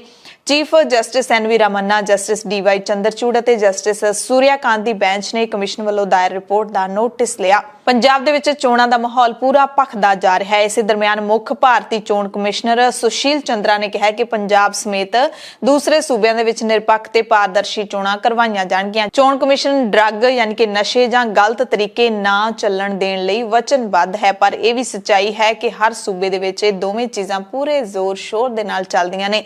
ਨਸ਼ਾ ਵੀ ਚੱਲਦਾ ਹੈ, ਗੁੰਡਾਗਰਦੀ ਵੀ ਚੱਲਦੀ ਹੈ। ਖੈਰ, ਭਾਰਤੀ ਚੋਣ ਕਮਿਸ਼ਨਰ ਨੇ ਕਿਹਾ ਕਿ ਚੋਣ ਕਮਿਸ਼ਨ ਜ਼ਿਲ੍ਹਾ ਚੋਣ ਅਫਸਰਾਂ ਦੇ ਨਾਲ ਲਗਾਤਾਰ ਸੰਪਰਕ ਦੇ ਵਿੱਚ ਹੈ। ਪੰਜਾਬ ਦੇ 2 ਦਿਨਾਂ ਦੌਰੇ ਤੇ ਟੀਮ ਆਈ ਹੋਈ ਸੀ ਤੇ ਜਿਸ ਤੋਂ ਬਾਅਦ ਵੀਰਵਾਰ ਨੂੰ ਚੰਡੀਗੜ੍ਹ ਦੇ ਵਿੱਚ ਪ੍ਰੈਸ ਕਾਨਫਰੰਸ ਨੂੰ ਸੰਬੋਧਨ ਕੀਤਾ ਤੇ ਟੀਮ ਦੇ ਦੌਰੇ ਦਾ ਇਹ ਦੂਸਰਾ ਤੇ ਆਖਰੀ ਦਿਨ ਸੀ। ਕਮਿਸ਼ਨ ਦੀ ਟੀਮ ਨੇ ਸੂਬੇ ਦੇ ਡਿਪਟੀ ਕਮਿਸ਼ਨਰਾਂ ਅਤੇ ਜ਼ਿਲ੍ਹਾ ਪੁਲਿਸ ਮੁਖੀਆਂ ਦੇ ਨਾਲ ਮੀਟਿੰਗ ਵੀ ਕੀਤੀ। ਮੁੱਖ ਚੋਣ ਕਮਿਸ਼ਨਰ ਨੇ ਕਰੋਨਾ ਮਹਾਮਾਰੀ ਦੇ ਚੋਣਾਂ ਉੱਤੇ ਪ੍ਰਭਾਵ ਬਾਰੇ ਬੋਲਦਿਆਂ ਕਿਹਾ ਕਿ ਵੋਟਰਾਂ ਦੀ ਸਹੂਲਤ ਲਈ ਪੋਲਿੰਗ ਬੂਥਾਂ ਦੀ ਗਿਣਤੀ 1478 ਤੋਂ ਵਧਾ ਕੇ 24,699 ਕੀਤੀ ਗਈ ਹੈ। ਪੋਲਿੰਗ ਸਟੇਸ਼ਨ ਵੀ 1500 ਵੱਧ ਬਣਾਏ ਜਾ ਰਹੇ ਨੇ, ਜਦਕਿ ਪਹਿਲਾਂ ਇਹ ਗਿਣਤੀ 1100 ਸੀ, ਹੁਣ 1500 ਕੀਤੀ ਗਈ ਹੈ। ਉਹਨਾਂ ਦੱਸਿਆ ਕਿ ਪੋਲਿੰਗ ਬੂਥਾਂ ਤੇ ਵਿਸ਼ੇਸ਼ ਵਰਗ ਦੇ ਲੋਕਾਂ ਲਈ ਹਰੇਕ ਤਰ੍ਹਾਂ ਦੀ ਸਹੂਲਤ, ਜਿਹਦੇ ਵਿੱਚ ਰੈਂਪ ਤੇ ਵੀਲ ਚੇਅਰ ਦੀ ਸਹੂਲਤ ਵੀ ਦਿੱਤੀ ਜਾਏਗੀ। ਸਰਹੱਦੀ ਖੇਤਰ ਦੇ ਕੁਝ ਖਿੱਤੇ ਨੂੰ ਛੱਡ ਕੇ ਬਾਕੀ ਸਾਰੇ ਪੋਲਿੰਗ ਸਟੇਸ਼ਨਾਂ ਤੇ ਵੈਬ ਕਾਸਟਿੰਗ ਦੀ ਸਹੂਲਤ ਹੋਵੇਗੀ। ਇਸ ਵਾਰੀ ਮਹਿਲਾ ਵੋਟਰਾਂ ਦੀ ਗਿਣਤੀ 1 ਕਰੋੜ ਨੂੰ ਟੱਪ ਗਈ ਹੈ। ਵਿਧਾਨ ਸਭਾ ਚੋਣਾਂ ਦੇ ਵਿੱਚ ਵੋਟ ਰੁਝਾਨ 'ਚ ਵਾਧਾ ਕਰਨ ਦਾ ਦਾਅਵਾ ਵੀ ਉਹਨਾਂ ਨੇ ਕੀਤਾ। ਕਿਹਾ ਕਿ 2017 ਦੀਆਂ ਵਿਧਾਨ ਸਭਾ ਚੋਣਾਂ ਨਾਲੋਂ 2019 ਦੀਆਂ ਲੋਕ ਸਭਾ ਚੋਣਾਂ ਵਿੱਚ 2.5% ਦਾ ਵਾਧਾ ਹੋਇਆ ਹੈ। ਵੱਖ-ਵੱਖ ਸਿਆਸੀ ਪਾਰਟੀਆਂ ਦੇ ਪ੍ਰਤੀਨਿਧ ਵੀ ਭਾਰਤੀ ਚੋਣ ਕਮਿਸ਼ਨਰ ਨੂੰ ਮਿਲੇ। ਸਿਆਸੀ ਪਾਰਟੀਆਂ ਦੇ ਲੀਡਰਾਂ ਨੇ ਪੰਜਾਬ ਦੇ ਵਿੱਚ ਪੁਲਿਸ ਵਿਭਾਗ 'ਚ ਹੋ ਰਹੇ ਵੱਡੇ ਤਬਾਦਲਿਆਂ ਦੀ ਜਾਂਚ ਦੀ ਮੰਗ ਕੀਤੀ ਹੈ ਕਿ ਚੋਣਾਂ ਦੇ ਨੇੜੇ ਇੰਨੇ ਵੱਡੇ ਪੱਧਰ ਤੇ ਬਦਲੀਆਂ ਕਿਉਂ ਹੋ ਰਹੀਆਂ ਨੇ। ਇਹਨਾਂ ਪਾਰਟੀਆਂ ਨੇ ਕਮਿਸ਼ਨਰ ਉੱਤੇ ਨਿਰਪੱਖ ਚੋਣਾਂ ਕਰਵਾਉਣ ਦੇ ਲਈ ਦਬਾਅ ਵੀ ਪਾਇਆ। ਕਰਤਾਰਪੁਰ ਸਾਹਿਬ ਦੀ ਯਾਤਰਾ ਦੇ ਨਾਲ ਜੁੜੀ ਇੱਕ ਜ਼ਰੂਰੀ ਖਬਰ ਹੈ ਕਿ ਰਿਜ਼ਰਵ ਬੈਂਕ ਆਫ ਇੰਡੀਆ ਨੇ ਕਰਤਾਰਪੁਰ ਸਾਹਿਬ ਦੀ ਯਾਤਰਾ ਲਈ ਜਾਣ ਵਾਲੇ ਸ਼ਰਧਾਲੂਆਂ ਦੇ ਵਾਸਤੇ ਕਰੰਸੀ ਲਿਜਾਣ ਦੀ ਹੱਦ 25,000 ਤੋਂ ਘਟਾ ਕੇ ਸਿਰਫ 11,000 ਰੁਪਏ ਕਰ ਦਿੱਤੀ ਹੈ। ਤੁਸੀਂ ਉਧਰ ਲਿਜਾ ਵੀ 11,000 ਸਕਦੇ ਹੋ ਤੇ ਲਿਆ ਵੀ 11,000 ਹੀ ਸਕਦੇ ਹੋ। ਇਹੀ ਸੀਮਾ OCI ਕਾਰਡ ਹੋਲਡਰ ਦੇ ਉੱਤੇ ਵੀ ਲਾਗੂ ਹੋਵੇਗੀ। ਪੰਜਾਬ ਦੇ ਵਿੱਚ ਅਗਲੇ ਸਾਲ ਹੋਣ ਵਾਲੀਆਂ ਵਿਧਾਨ ਸਭਾ ਚੋਣਾਂ ਨੂੰ ਲੈ ਕੇ ਸਿਆਸੀ ਪਾਰਟੀਆਂ ਵਿਚਾਲੇ ਤਿੱਖੀ ਸ਼ਬਦੀ ਜੰਗ ਹੈ ਜਿਹੜੀ ਉਹ ਚੱਲ ਰਹੀ ਹੈ। ਪੰਜਾਬ ਕਾਂਗਰਸ ਦੇ ਪ੍ਰਧਾਨ ਨਵਜੋਤ ਸਿੰਘ ਸਿੱਧੂ ਨੇ ਸ਼੍ਰੋਮਣੀ ਅਕਾਲੀ ਦਲ ਤੇ ਵੱਡਾ ਸਿਆਸੀ ਹਮਲਾ ਕੀਤਾ ਹੈ। ਸਿੱਧੂ ਨੇ ਕੇਜਰੀਵਾਲ ਨੂੰ ਵੀ ਲਪੇਟੇ ਦੇ ਵਿੱਚ ਲਿਆ। ਕਹਿੰਦੇ ਮੈਂ ਕੇਜਰੀਵਾਲ ਵਾਂਗੂ ਨਾ ਤਾਂ ਕੋਈ ਸਹੁੰ ਖਾਨਾ, ਨਾ ਕੋਈ ਗਰੰਟੀ ਦਿੰਨਾ, ਪਰ ਜ਼ੁਬਾਨ ਜ਼ਰੂਰ ਦਿੰਨਾ ਹਾਂ। ਕਹਿੰਦੇ ਇਸ ਧਰਤੀ ਦੇ ਉੱਤੇ ਮੁੜ ਕੇ ਡਾਇਨਾਸੌਰ ਤਾਂ ਆ ਸਕਦਾ ਹੈ, ਪਰ ਜੀਜੇ ਸਾਲੇ ਦੀ ਸਰਕਾਰ ਪੰਜਾਬ ਦੇ ਵਿੱਚ ਮੁੜ ਕੇ ਨਹੀਂ ਆ ਸਕਦੀ। ਨਵਜੋਤ ਸਿੰਘ ਸਿੱਧੂ ਲੁਧਿਆਣਾ ਦੇ ਵਿਧਾਨ ਸਭਾ ਹਲਕਾ ਰਾਏਕੋਟ ਦੇ ਵਿੱਚ ਰੱਖੀ ਗਈ ਰੈਲੀ ਵਿੱਚ ਪਹੁੰਚੇ ਹੋਏ ਸੀ। ਰੈਲੀ ਵਿੱਚ ਸਿੱਧੂ ਨੇ ਮੰਚ ਤੋਂ ਕਿਸਾਨਾਂ ਦੇ ਨਾਲ ਕਈ ਵਾਅਦੇ ਕੀਤੇ। ਉਹਨਾਂ ਨੇ member parliament doctor Amar Singh ਦੇ ਪੁੱਤਰ ਕਾਮਲ ਅਮਰ ਸਿੰਘ ਦੀ ਪਿੱਠ ਥਾਪੜੀ, ਯਾਨੀ ਕਿ ਇਥੋਂ ਇਹਨਾਂ ਨੂੰ ਉਮੀਦਵਾਰ ਐਲਾਨਣ ਦੇ ਲਈ ਉਹਨਾਂ ਨੂੰ ਹੱਲਾਸ਼ੇਰੀ ਦਿੱਤੀ। ਸਿੱਧੂ ਨੇ ਕਿਹਾ ਕਿ ਪੰਜਾਬ ਸਰਕਾਰ ਕਿਸਾਨਾਂ ਨੂੰ MSP ਦਾ ਕਾਨੂੰਨ ਬਣਾ ਕੇ ਦੇਵੇਗੀ। ਕਿਸਾਨਾਂ ਨੂੰ ਆਰਗੈਨਿਕ ਖੇਤੀ ਕਰਨ ਵੱਲ ਵੀ ਪ੍ਰੇਰਿਤ ਕੀਤਾ। ਉਹਨਾਂ ਕਿਹਾ ਕਿ ਵੇਅਰ ਹਾਊਸ ਦੇ ਵਿੱਚ ਵੀ ਕਿਸਾਨਾਂ ਨੂੰ ਆਪਣੀਆਂ ਫਸਲਾਂ ਸਟੋਰ ਕਰਨ ਦੀ ਸੁਵਿਧਾ ਅਸੀਂ ਦੇਵਾਂਗੇ ਤੇ ਨਾਲ ਦੀ ਨਾਲ ਫਸਲਾਂ ਦੀ ਅਦਾਇਗੀ ਹੋਵੇਗੀ। ਉਹ ਪੁਰਾਣੇ ਜਾਨਵਰ ਹੁੰਦੇ ਸੀ ਡਾਇਨੋਸਾਰ, ਉਹ ਡਾਇਨੋਸਾਰ ਤੇ ਪ੍ਰਿਥਵੀ ਦੇ ਉੱਤੇ ਆ ਸਕਦੇ ਆ, ਲੇਕਿਨ ਸੁਖਬੀਰ ਬਾਦਲ ਤੁਸੀਂ ਜੀਜਾ ਸਾਲਾ ਦੁਬਾਰਾ ਸਰਕਾਰ 'ਚ ਨਹੀਂ ਆ ਸਕਦੇ। ਕੋਠੇ ਤੇ ਤੋਤਾ ਬਹਿਣ ਨਹੀਂ ਦੇਣਾ, ਜੀਜਾ ਸਾਲਾ ਰਹਿਣ ਨਹੀਂ ਦੇਣਾ, ਠੋਕੋ ਤਾੜੀ ਟਕਾ।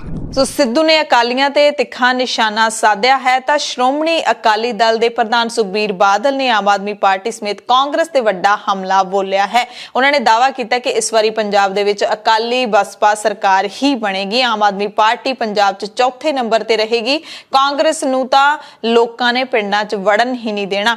ਉਹਨਾਂ ਨੇ ਇਹ ਵੀ ਕਿਹਾ ਕਿ ਸ਼੍ਰੋਮਣੀ ਅਕਾਲੀ ਦਲ ਨੂੰ ਸਾਰੀਆਂ ਪਾਰਟੀਆਂ ਦੱਬਣ ਨੂੰ ਫਿਰਦੀਆਂ ਨੇ, ਪਰ ਅਕਾਲੀ ਦਲ 69 ਟਰੈਕਟਰ ਵਾਂਗ ਸਭ ਨੂੰ ਧੱਕੀ ਫਿਰਦਾ ਹੈ। ਸੁਖਬੀਰ ਬਾਦਲ ਨੇ ਕਿਹਾ ਕਿ ਅਕਾਲੀ ਦਲ ਨੂੰ ਵੱਡਾ ਹੁੰਗਾਰਾ ਮਿਲ ਰਿਹਾ ਹੈ। ਦਾਅਵਾ ਕੀਤਾ ਉਹਨਾਂ ਨੇ ਕਿ ਪੰਜਾਬ ਦੇ ਵਿੱਚ ਸਾਡੀ ਸਰਕਾਰ ਹੀ ਬਣੂਗੀ। ਕੇਜਰੀਵਾਲ ਬਾਰੇ ਕਿਹਾ ਕਿ ਕੇਜਰੀਵਾਲ ਦੀ ਤਾਂ ਗੱਲ ਕਰਨਾ ਹੀ ਬੇਕਾਰ ਹੈ, ਕਿਉਂਕਿ ਉਹ ਬੰਦਾ ਸੀਰੀਅਸ ਹੀ ਹੈ ਨਹੀਂ। ਉਸ ਦੀਆਂ ਤਾਂ ਜ਼ਮਾਨਤਾਂ ਜ਼ਬਤ ਹੋਣਗੀਆਂ। ਕਾਂਗਰਸ ਜਿਹੜੀ ਮਰਜ਼ੀ ਸੈਲੈਬ੍ਰਿਟੀ ਲੈ ਆਵੇ, ਕੋਈ ਫਰਕ ਨਹੀਂ ਪੈਂਦਾ। ਨਿਸ਼ਾਨਾ ਸ਼ਾਇਦ ਸਿੱਧੂ ਮੂਸੇਵਾਲੇ ਵੱਲ ਲਾਇਆ ਗਿਆ ਤੇ ਸੁਖਬੀਰ ਬਾਦਲ ਨੇ ਇਹ ਵੀ ਕਿਹਾ ਕਿ ਸ਼੍ਰੋਮਣੀ ਅਕਾਲੀ ਦਲ ਦੀ ਮੀਟਿੰਗ ਵਿੱਚ ਬੈਠਾ ਹਰ ਬੰਦਾ ਸੈਲੈਬ੍ਰਿਟੀ ਹੈ। कैप्टन साहब ने तो गुटका साहब की सौं खा के झूठ बोल के सरकार बना ली। हुण की करना चाहते चन्नी ते सारा जिहा टोला जिन्नियां कमियां 4.5 साल दियां उस कैप्टन के सिर ते सिटना चाहते हैं कि असीं तां दुध धोते हैं। 5 साल वाली सरकार विच रह के पूरा ऐश कीती, लुटिया। हुण चन्नी की कर रहे, रोज दे रोज ऐलान। पिछले 1 महीने के अंदर 26,000 करोड़ के ऐलान करते। उन्होंने पता है पैसे तो भेजने की लोड़ ही नहीं कि 10 दिन की गल है। मैं ऐलान करके शायद गुमराह करदा, पर पंजाब की जनता पछाणदी है। ਕਾਂਗਰਸ ਤੇ ਅਕਾਲੀ ਬੋਲ ਰਹੇ ਨੇ ਤਾਂ ਅਰਵਿੰਦ ਕੇਜਰੀਵਾਲ ਪਿੱਛੇ ਕਿਵੇਂ ਰਹਿ ਜਾਣਗੇ। ਦਿੱਲੀ ਦੇ ਮੁੱਖ ਮੰਤਰੀ ਅਰਵਿੰਦ ਕੇਜਰੀਵਾਲ ਪੰਜਾਬ ਦੇ 2 ਦਿਨਾਂ ਦੌਰੇ ਤੇ ਪਹੁੰਚੇ ਹੋਏ ਸੀ। ਵੀਰਵਾਰ ਨੂੰ ਪੰਜਾਬ ਦੇ ਸ੍ਰੀ ਮੁਕਤਸਰ ਸਾਹਿਬ ਦੇ ਲੰਬੀ ਦੇ ਵਿੱਚ ਉਹਨਾਂ ਨੇ ਚੋਣ ਰੈਲੀ ਨੂੰ ਸੰਬੋਧਨ ਕੀਤਾ। ਕੇਜਰੀਵਾਲ ਨੇ ਸਭ ਤੋਂ ਵੱਧ ਤਿੱਖੇ ਨਿਸ਼ਾਨੇ ਪੰਜਾਬ ਸਰਕਾਰ ਤੇ ਲਾਏ। ਅਰਵਿੰਦ ਕੇਜਰੀਵਾਲ ਮੁੱਖ ਮੰਤਰੀ ਚੰਨੀ ਦੇ ਤਾਂ ਲੱਗਦਾ ਪਿੱਛੇ ਹੀ ਪੈ ਗਏ ਨੇ। ਉਹਨਾਂ ਕਿਹਾ ਕਿ ਜਦੋਂ ਕਾਂਗਰਸ ਨੂੰ ਲੱਗ ਰਿਹਾ ਸੀ ਕੈਪਟਨ ਸਾਹਿਬ ਹਾਰ ਜਾਣਗੇ ਤਾਂ 3 ਮਹੀਨੇ ਪਹਿਲਾਂ ਚੰਨੀ ਸਾਹਿਬ ਨੂੰ ਮੁੱਖ ਮੰਤਰੀ ਬਣਾ ਦਿੱਤਾ ਗਿਆ ਤੇ ਹੁਣ ਚੰਨੀ ਸਾਹਿਬ ਨਿੱਤ ਨਵੇਂ ਐਲਾਨ ਕਰਦੇ ਨੇ। ਇੱਕ ਗੱਲ ਤਾਂ ਪੱਕੀ ਹੈ, ਕਹਿੰਦੇ ਭਾਰਤ ਦੇ ਇਤਿਹਾਸ ਵਿੱਚ ਅਸੀਂ ਅੱਜ ਤੱਕ ਇਸ ਤੋਂ ਵੱਡਾ, ਚੰਨੀ ਤੋਂ ਵੱਡਾ ਨੌਟੰਕੀਬਾਜ਼ ਤੇ ਡਰਾਮੇਬਾਜ਼ ਨਹੀਂ ਦੇਖਿਆ। ਉਹਨਾਂ ਹੋਰ ਵੀ ਹਮਲੇ ਕੀਤੇ ਮੁੱਖ ਮੰਤਰੀ ਚੰਨੀ ਤੇ। ਜਿਸ ਤਰੀਕੇ ਦੇ ਨਾਲ ਸੋਸ਼ਲ ਮੀਡੀਆ ਤੇ ਮੁੱਖ ਮੰਤਰੀ ਦੇ ਮੀਮਸ ਬਣ ਰਹੇ ਨੇ, ਉਹਨਾਂ ਦੀ ਵੀ ਉਹਨਾਂ ਨੇ ਗੱਲ ਕੀਤੀ। ਮਿਸ ਯੂਨੀਵਰਸ ਦੇ ਲਿਹਾਜ਼ ਤੋਂ ਵੀ ਗੱਲ ਕੀਤੀ। ਕਹਿੰਦੇ ਕੁਝ ਦਿਨ ਪਹਿਲਾਂ ਮੈਂ ਚੰਨੀ ਸਾਹਿਬ ਦੀ ਇੰਟਰਵਿਊ ਦੇਖ ਰਿਹਾ ਸੀ। ਇੰਟਰਵਿਊ 'ਚ ਕਹਿੰਦੇ ਨੇ ਕਿ ਮੈਂ 24 ਘੰਟੇ ਜਨਤਾ ਨੂੰ ਮਿਲਦਾ ਰਹਿਣਾ, ਸਾਰਾ ਦਿਨ ਲੋਕ ਮੇਰੇ ਘਰੇ ਬੈਠੇ ਰਹਿੰਦੇ ਨੇ। ਮੈਂ ਡਰਾਇੰਗ ਰੂਮ 'ਚ ਜਾਣਾ, ਉੱਥੇ ਵੀ ਲੋਕ ਬੈਠੇ ਨੇ, ਬਰਾਂਡੇ 'ਚ ਜਾਣਾ, ਉੱਥੇ ਵੀ ਲੋਕ ਨੇ, ਬਾਥਰੂਮ 'ਚ ਵੀ ਲੋਕ ਮੈਨੂੰ ਮਿਲਦੇ ਰਹਿੰਦੇ ਨੇ। ਕਹਿੰਦੇ ਮੈਨੂੰ ਲੱਗਦਾ ਦੁਨੀਆ ਦੇ ਇਤਿਹਾਸ ਵਿੱਚ ਪਹਿਲੇ ਮੁੱਖ ਮੰਤਰੀ ਹੋਣਗੇ ਜਿਹੜੇ ਬਾਥਰੂਮ ਵਿੱਚ ਵੀ ਲੋਕਾਂ ਨੂੰ ਮਿਲਦੇ ਨੇ। ਕੇਜਰੀਵਾਲ ਨੇ ਕਿਹਾ ਕਿ ਪਹਿਲਾਂ ਕੈਪਟਨ ਸਾਹਿਬ ਨੇ ਲੋਕਾਂ ਨਾਲ ਝੂਠੇ ਵਾਅਦੇ ਕੀਤੇ, ਨਾ ਨੌਕਰੀ ਦਿੱਤੀ, ਨਾ ਕਰਜ਼ਾ ਮਾਫ, ਨਾ ਹੀ ਸਮਾਰਟਫੋਨ ਦਿੱਤੇ ਤੇ ਹੁਣ ਚੰਨੀ ਸਾਹਿਬ ਵੀ ਸਿਰਫ ਤੇ ਸਿਰਫ ਐਲਾਨ ਕਰ ਰਹੇ ਨੇ। ਅਜਿਹੇ ਵਿੱਚ ਪੰਜਾਬ ਦਾ ਭਵਿੱਖ ਕੀ ਹੋ ਸਕਦਾ ਹੈ? ਇਸ ਕਰਕੇ ਤੁਸੀਂ ਸਾਡਾ ਸਾਥ ਦਿਓ, ਇਸ ਵਾਰੀ ਸਾਨੂੰ ਮੌਕਾ ਦਿਓ। इंटरव्यू में कहते हैं कि मैं तो 24 घंटे जनता से मिलता रहता हूं, सारा दिन मेरे घर में लोग बैठे रहते हैं, ड्राइंग रूम में जाता हूं, ड्राइंग रूम में लोग बैठे रहते हैं, बरामदे में जाता हूं, बरामदे में बैठे रहते हैं, बाथरूम में जाता हूं, बाथरूम में मेरे साथ लोग आते हैं, वहां भी मिलता रहता हूं। मुझे लगता है दुनिया के इतिहास में पहला सीएम होगा जो बाथरूम में भी लोगों से मिलता रहता है। फिर उसने इंटरव्यू टीवी वाले ने पूछा आजकल एनआरआई का क्या माहौल है जी? बोले मैं तो खुद ही एनआरआई हूं। बोले आप कैसे एनआरआई हो? मैं कहते मैं पहले पिंड में रहता था, अब मैं शहर में आ गया तो पिंड वाले मेरे को एनआरआई बोलते हैं। तो लोगों ने मजाक बनाने शुरू कर दिए। कल सोशल मीडिया पे चल रहा था कि जो वो मिस यूनिवर्स बनी है हमास संधू, उसने फोन किया चन्नी साहब को कि जी मैं हमास संधू बोल रही हूं, मिस यूनिवर्स बन गई। कहता ले मैं तो खुद ही मिस यूनिवर्स हूं। ਸ਼੍ਰੋਮਣੀ ਗੁਰਦੁਆਰਾ ਪ੍ਰਬੰਧਕ ਕਮੇਟੀ ਨੇ ਵਿਸ਼ਵਨਾਥ ਧਾਮ ਕੋਰੀਡੋਰ ਦੇ ਉਦਘਾਟਨ ਮੌਕੇ ਪ੍ਰਧਾਨ ਮੰਤਰੀ ਨਰਿੰਦਰ ਮੋਦੀ ਦੇ ਵੱਲੋਂ ਸ਼੍ਰੀ ਕਾਸ਼ੀ ਵਿਸ਼ਵਨਾਥ ਧਾਮ ਦਾ ਗੌਰਵਸ਼ਾਲੀ ਇਤਿਹਾਸ ਇਸ ਨਾਮ ਦਾ ਜਿਹੜਾ ਕਿਤਾਬਚਾ ਉਹਨਾਂ ਨੇ ਰਿਲੀਜ਼ ਕੀਤਾ ਹੈ ਉਸ ਤੇ ਮੁਕੰਮਲ ਪਾਬੰਦੀ ਲਾਉਣ ਦੀ ਮੰਗ ਕੀਤੀ ਹੈ। ਆਖਿਰਕਾਰ ਪ੍ਰਧਾਨ ਮੰਤਰੀ ਵੱਲੋਂ ਰਿਲੀਜ਼ ਕੀਤੇ ਗਏ ਕਿਤਾਬਚੇ ਦੇ ਵਿੱਚ ਐਸਾ ਕੀ ਗਲਤ ਹੈ ਕਿ ਐਸਜੀਪੀਸੀ ਇਸ ਨੂੰ ਰੋਕਣ ਦੀ ਮੰਗ ਕਰ ਰਹੀ ਹੈ। ਇਸ ਬਾਰੇ ਐਸਜੀਪੀਸੀ ਦੇ ਮੀਤ ਸਕੱਤਰ ਕੁਲਵਿੰਦਰ ਸਿੰਘ ਰਮਦਾਸ ਨੇ ਦੱਸਿਆ ਕਿ ਇਹਦੇ ਵਿੱਚ ਸਿੱਖ ਧਰਮ ਦਾ ਕਾਸ਼ੀ ਨਾਲ ਸੰਬੰਧ ਜੋੜਿਆ ਗਿਆ, ਇਤਿਹਾਸ ਨੂੰ ਤੋੜ ਮਰੋੜ ਕੇ ਗਲਤ ਤਰੀਕੇ ਨਾਲ ਪੇਸ਼ ਕੀਤਾ ਗਿਆ। ਕਹਿੰਦੇ ਇਸ ਕਿਤਾਬਚੇ ਦੇ ਵਿੱਚ ਇਹ ਲਿਖਿਆ ਗਿਆ ਕਿ ਸ੍ਰੀ ਗੁਰੂ ਗੋਬਿੰਦ ਸਿੰਘ ਜੀ ਦੇ ਵੱਲੋਂ ਜਿਨ੍ਹਾਂ ਪੰਜ ਪਿਆਰਿਆਂ ਰਾਹੀਂ ਖਾਲਸਾ ਪੰਥ ਦੀ ਸਾਜਨਾ ਕੀਤੀ ਗਈ ਸੀ, ਉਹਨਾਂ ਨੇ ਪੰਜੇ ਪਿਆਰਿਆਂ ਨੂੰ ਪਹਿਲਾਂ ਕਾਸ਼ੀ ਭੇਜਿਆ ਸੀ ਕਿ ਉੱਥੇ ਜਾ ਕੇ ਸਨਾਤਨ ਧਰਮ ਦੇ ਪੂਰਨ ਤੱਤ ਗਿਆਨ ਨੂੰ ਹਾਸਲ ਕਰਨ ਤੇ ਉਸ ਦੀ ਰਾਖੀ ਲਈ ਤਤਪਰ ਹੋਣ। ਕਹਿੰਦੇ ਦੂਸਰਾ ਇਸ ਕਿਤਾਬਚੇ ਦੇ ਵਿੱਚ ਇੱਕ ਹੋਰ ਬਹੁਤ ਹੀ ਗਲਤ ਗੱਲ ਇਹ ਕਹੀ ਗਈ ਹੈ ਕਿ ਸਿੱਖ ਧਰਮ ਦੀ ਸਥਾਪਨਾ ਮੁਗਲਾਂ ਤੋਂ ਸਨਾਤਨ ਧਰਮ ਦੀ ਰੱਖਿਆ ਕਰਨ ਵਾਸਤੇ ਹੋਈ ਸੀ। ਇਹ ਦੋਵੇਂ ਬਿਆਨ ਕਹਿੰਦੇ ਤੱਥਾਂ ਤੋਂ ਕੋਰੇ ਨੇ, ਬਿਲਕੁਲ ਹੀ ਜਾਣਬੁੱਝ ਕੇ ਸਿੱਖ ਇਤਿਹਾਸ ਨੂੰ ਖਰਾਬ ਕਰਨ ਵਾਲੇ ਬਿਆਨ ਨੇ। ਉਹਨਾਂ ਨੇ ਫਿਰ ਸੱਚਾਈ ਦੱਸੀ ਹੈ, ਕਹਿੰਦੇ ਅਸਲ ਦੇ ਵਿੱਚ ਖਾਲਸਾ ਪੰਥ ਦੀ ਸਾਜਨਾ ਕਿਸੇ ਸਨਾਤਨ ਧਰਮ ਦੀ ਰਾਖੀ ਖਾਤਰ ਨਹੀਂ ਹੋਈ ਸੀ। ਇਹ ਸਾਜਨਾ ਜਬਰ, ਜ਼ੁਲਮ ਤੇ ਅਨਿਆਂ ਵਿਰੁੱਧ ਧਾਰਮਿਕ ਕਦਰਾਂ ਕੀਮਤਾਂ ਤੇ ਮਨੁੱਖੀ ਅਧਿਕਾਰਾਂ ਦੀ ਰਾਖੀ ਲਈ ਹੋਈ ਸੀ। ਦੂਸਰਾ ਜਿਹੜਾ ਉਹਨਾਂ ਨੇ ਇਤਰਾਜ਼ ਪ੍ਰਗਟ ਕੀਤਾ ਉਸ ਤੇ ਉਹਨਾਂ ਨੇ ਸੱਚਾਈ ਦੱਸੀ ਹੈ ਕਿ ਕਾਸ਼ੀ ਜਿਹੜੇ ਸਿੰਘ ਪੰਜ ਭੇਜੇ ਗਏ ਸੀ ਉਹ ਖਾਲਸਾ ਸਾਜਨਾ ਵੇਲੇ ਸੀਸ ਭੇਟ ਕਰਨ ਵਾਲੇ ਸਿੰਘ ਨਹੀਂ ਸਨ। ਪੌਂਟਾ ਸਾਹਿਬ ਦੇ ਵਿੱਚ ਜਦੋਂ ਪੰਡਿਤ ਰਘੁਨਾਥ ਨੇ ਸ਼ੂਦਰ ਸ਼੍ਰੇਣੀ ਨਾਲ ਸੰਬੰਧਿਤ ਕੁਝ ਸਿੱਖ ਵਿਦਿਆਰਥੀਆਂ ਨੂੰ ਦੇਵ ਭਾਸ਼ਾ ਸੰਸਕ੍ਰਿਤ ਪੜ੍ਹਾਉਣ ਤੋਂ ਇਨਕਾਰ ਕਰ ਦਿੱਤਾ ਸੀ ਤਾਂ ਗੁਰੂ ਗੋਬਿੰਦ ਸਿੰਘ ਸਾਹਿਬ ਨੇ ਵੱਖ-ਵੱਖ ਜਾਤਾਂ ਦੇ ਨਾਲ ਸੰਬੰਧਿਤ ਪੰਜ ਸਿੰਘ ਸੰਸਕ੍ਰਿਤ ਭਾਸ਼ਾ ਸਿੱਖਣ ਦੇ ਉਦੇਸ਼ ਨਾਲ ਕਾਸ਼ੀ ਭੇਜੇ ਸੀ, ਨਾ ਕਿ ਸਨਾਤਨ ਧਰਮ ਦੀ ਕੋਈ ਸਿਖਲਾਈ ਦਿਵਾਉਣ ਦਾ ਕੋਈ ਮਕਸਦ ਸੀ। ਉਹਨਾਂ ਕਿਹਾ ਕਿ ਕਾਸ਼ੀ ਭੇਜੇ ਗਏ ਪੰਜ ਸਿੰਘਾਂ ਦਾ ਖਾਲਸਾ ਸਾਜਨਾ ਵੇਲੇ ਸੀਸ ਭੇਟ ਕਰਨ ਵਾਲੇ ਪੰਜ ਸਿੰਘ ਭਾਈ ਦਇਆ ਸਿੰਘ, ਭਾਈ ਧਰਮ ਸਿੰਘ, ਭਾਈ ਹਿੰਮਤ ਸਿੰਘ, ਭਾਈ ਮੋਹਕਮ ਸਿੰਘ ਅਤੇ ਭਾਈ ਸਾਹਿਬ ਸਿੰਘ ਨਾਲ ਕੋਈ ਮੇਲ ਨਹੀਂ ਹੈ। ਕਾਸ਼ੀ ਭੇਜੇ ਗਏ ਸਿੰਘ ਸੀਗੇ ਭਾਈ ਰਾਮ ਸਿੰਘ, ਕਰਮ ਸਿੰਘ, ਭਾਈ ਗੰਡਾ ਸਿੰਘ, ਭਾਈ ਵੀਰ ਸਿੰਘ ਤੇ ਭਾਈ ਸੈਨਾ ਸਿੰਘ, ਬਿਲਕੁਲ ਵੱਖਰੇ ਵੱਖਰੇ ਨੇ। ਇਸ ਕਰਕੇ ਇਸ ਕਿਤਾਬਚੇ ਨੂੰ ਰੋਕਿਆ ਜਾਣਾ ਚਾਹੀਦਾ ਹੈ। ਸਾਡੇ ਧਰਮ ਦੇ ਬਾਰੇ ਕੋਈ ਵੀ ਗਲਤ ਜਾਣਕਾਰੀ ਫੈਲਾਉਣ ਦਾ ਪ੍ਰਧਾਨ ਮੰਤਰੀ ਨੂੰ ਵੀ ਕੋਈ ਹੱਕ ਨਹੀਂ ਹੈ। ਪੰਜਾਬ ਦੇ ਮੁੱਖ ਮੰਤਰੀ ਚਰਨਜੀਤ ਸਿੰਘ ਚੰਨੀ ਨੇ ਪੰਜਾਬ 'ਚ ਛੇਤੀ ਪੰਜਾਬੀ ਫਿਲਮ ਵਿਕਾਸ ਕੌਂਸਲ ਬਣਾਉਣ ਦਾ ਐਲਾਨ ਕਰ ਦਿੱਤਾ ਹੈ ਕਿ ਜਲਦ ਹੀ ਇਸ ਨੂੰ ਹੋਂਦ ਵਿੱਚ ਲਿਆਂਦਾ ਜਾਵੇਗਾ। ਕੈਬਨਿਟ ਮੀਟਿੰਗ ਦੇ ਵਿੱਚ ਇਹ ਪ੍ਰਸਤਾਵ ਰੱਖਿਆ ਜਾਵੇਗਾ। ਮੁੱਖ ਮੰਤਰੀ ਚੰਨੀ ਚੰਡੀਗੜ੍ਹ ਯੂਨੀਵਰਸਿਟੀ ਘੜੂਆਂ ਦੇ ਵਿੱਚ ਪੰਜਾਬੀ ਕਲਾਕਾਰਾਂ, ਗਾਇਕਾਂ ਤੇ ਸੰਗੀਤਕਾਰਾਂ ਨੂੰ ਪੰਜਾਬੀ ਸੱਭਿਆਚਾਰ ਵਿੱਚ ਪਾਏ ਯੋਗਦਾਨ ਦੇ ਲਈ ਸਨਮਾਨਿਤ ਕਰਨ ਦੇ ਲਈ ਪਹੁੰਚੇ ਸਨ। ਇਸ ਮੌਕੇ ਉਹਨਾਂ ਨੇ ਸ਼ਾਨ-ਏ ਪੰਜਾਬ ਪੁਰਸਕਾਰ ਵੀ ਕਈ ਕਲਾਕਾਰਾਂ ਨੂੰ ਦਿੱਤੇ। ਇਸ ਮੌਕੇ ਚਰਨਜੀਤ ਸਿੰਘ ਚੰਨੀ ਨੇ ਆਪਣੇ ਸੁਭਾਅ ਦੇ ਮੁਤਾਬਿਕ ਸਟੇਜ ਤੇ ਭੰਗੜਾ ਵੀ ਪਾਇਆ ਅਤੇ ਗਾਇਕਾਂ ਦੇ ਨਾਲ ਬੈਠੇ ਵੀ ਦਿਖਾਈ ਦਿੱਤੇ ਅਤੇ ਉਹਨਾਂ ਨੇ ਆਪਣੇ ਸੁਭਾਅ ਮੁਤਾਬਿਕ ਇੱਥੇ ਵੀ ਕਿਹਾ ਕਿ ਮੈਂ ਵੀ ਬਹੁਤ ਸਾਰੇ ਪੰਜਾਬੀ ਗਾਣੇ ਜਾਣਦਾ ਹਾਂ, ਮੈਨੂੰ 500 ਦੇ ਕਰੀਬ ਪੰਜਾਬੀ ਗਾਣੇ ਜ਼ੁਬਾਨੀ ਯਾਦ ਨੇ। ਤੇ ਮੁੱਖ ਮੰਤਰੀ ਚੰਨੀ ਜਦੋਂ ਇਹ ਬੋਲ ਰਹੇ ਸੀ ਤਾਂ ਪੰਡਾਲ ਦੇ ਵਿੱਚ ਤਾੜੀਆਂ ਕੂਕਾਂ ਵੱਜ ਰਹੀਆਂ ਸੀ। ਕੁਝ ਦ੍ਰਿਸ਼ ਤੁਸੀਂ ਵੀ ਦੇਖ ਸਕਦੇ ਹੋ। ਓਏ ਬੋਲਦੇ ਹੀ ਬਹੁਤ ਪਿਆਰ ਨਾਲ ਉੱਚੀ ਉੱਚੀ, ਇੱਕ ਵਾਰ ਹੋਰ ਉੱਚੀ ਬੋਲ ਦੋ, ਮੈਨੂੰ ਬਹੁਤ ਖੁਸ਼ੀ ਹੁੰਦੀ ਹੈ ਜਦ ਚੀਕਾਂ ਪੈਂਦੀਆਂ। ਇੱਧਰ ਬੈਠੇ ਯੋਗਰਾਜ ਜੀ, ਓਏ ਹੋਏ ਬੜਕ ਪੰਜਾਬੀ ਦੀ ਬਹੁਤ ਪਿਆਰ ਹੈ ਭਾਈ ਤੁਹਾਡੇ ਨਾਲ। ਮੇਰੇ ਤੁਹਾਡੇ ਸਾਰੇ ਡਾਇਲੌਗ ਯਾਦ ਹੈ। 500 ਗਾਣਾ ਪੰਜਾਬੀ ਯਾਦ ਹੈ। ਮੁਹੰਮਦ ਸਦੀਕ ਦਾ ਕੋਈ ਗਾਣਾ ਨਹੀਂ ਜਿਹੜੇ ਮੇਰੇ ਯਾਦ ਨਹੀਂ। ਉਸ ਤੋਂ ਬਾਅਦ ਕਲੀਮ ਮਾਨਕ ਦਾ ਕੋਈ ਗਾਣਾ ਨਹੀਂ ਜਿਹੜੇ ਮੇਰੇ ਯਾਦ ਨਹੀਂ। ਸਰਦੂਲ ਸਿਕੰਦਰ ਬਾਈ ਜੀ ਚਲੇ ਗਏ, ਉਹਨਾਂ ਦਾ ਵੀ ਕੋਈ ਗਾਣਾ ਨਹੀਂ ਜਿਹੜੇ ਮੇਰੇ ਯਾਦ ਨਹੀਂ।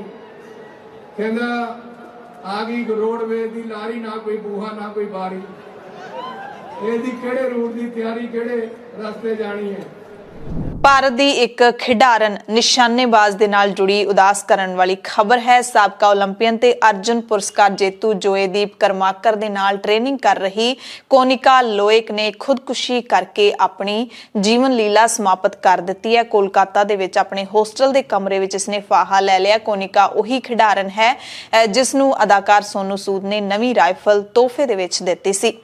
ਦਿੱਲੀ ਤੋਂ ਇੱਕ ਵੱਡੀ ਖਬਰ ਹੈ, ਜਿੱਥੇ ਦਿੱਲੀ ਦੀ ਕੇਜਰੀਵਾਲ ਸਰਕਾਰ 1 ਜਨਵਰੀ ਨੂੰ ਆਉਣ ਵਾਲੀ 1 ਜਨਵਰੀ 2022 ਨੂੰ 10 ਸਾਲ ਪੂਰੇ ਕਰਨ ਵਾਲੇ ਸਾਰੇ ਡੀਜ਼ਲ ਵਾਹਨਾਂ ਦੇ ਰਜਿਸਟ੍ਰੇਸ਼ਨ ਰੱਦ ਕਰ ਦੇਵੇਗੀ। ਨੈਸ਼ਨਲ ਗ੍ਰੀਨ ਟ੍ਰਿਬਿਊਨਲ NGT ਦੇ ਨਿਰਦੇਸ਼ਾਂ ਦੀ ਪਾਲਣਾ ਕਰਦਿਆਂ ਦਿੱਲੀ ਸਰਕਾਰ ਨੇ ਹੁਣ 1 ਜਨਵਰੀ ਨੂੰ ਤੁਹਾਡੇ ਸਾਰੇ ਵਾਹਨ ਜੇ ਉਹ 10 ਸਾਲ ਪੁਰਾਣੇ ਹੋ ਗਏ ਨੇ ਤੇ ਜੇ ਡੀਜ਼ਲ ਵਾਹਨ ਨੇ ਤਾਂ ਉਹ ਸਾਰੇ ਰਜਿਸਟ੍ਰੇਸ਼ਨ ਉਹਨਾਂ ਦੀ ਰੱਦ ਕਰ ਦਿੱਤੀ ਜਾਏਗੀ। ਹਾਲਾਂਕਿ ਸਰਕਾਰ ਅਜਿਹੇ ਵਾਹਨਾਂ ਦੇ ਲਈ ਕੋਈ ਇਤਰਾਜ਼ ਨਹੀਂ ਸਰਟੀਫਿਕੇਟ ਯਾਨੀ ਕਿ NOC ਜਾਰੀ ਕਰੇਗੀ ਤਾਂ ਜੋ ਉਹਨਾਂ ਨੂੰ ਹੋਰ ਥਾਵਾਂ ਤੇ ਦੁਬਾਰਾ ਰਜਿਸਟਰ ਕੀਤਾ ਜਾ ਸਕੇ, ਪਰ ਦਿੱਲੀ ਦੇ ਵਿੱਚ ਉਹ ਨਹੀਂ ਚੱਲ ਸਕਣਗੇ। ਇਸ ਹਫ਼ਤੇ ਦੇ ਸ਼ੁਰੂ ਦੇ ਵਿੱਚ ਦਿੱਲੀ ਟਰਾਂਸਪੋਰਟ ਵਿਭਾਗ ਦੇ ਵੱਲੋਂ ਜਾਰੀ ਹੁਕਮਾਂ ਦੇ ਮੁਤਾਬਿਕ ਅਜਿਹੇ ਡੀਜ਼ਲ ਵਾਹਨਾਂ ਦੇ ਲਈ ਕੋਈ NOC ਜਾਰੀ ਨਹੀਂ ਕੀਤੀ ਜਾਵੇਗੀ ਜਿਨ੍ਹਾਂ ਦੀ ਰਜਿਸਟ੍ਰੇਸ਼ਨ 15 ਸਾਲ ਜਾਂ ਇਸ ਤੋਂ ਵੱਧ ਹੋ ਗਈ ਹੈ।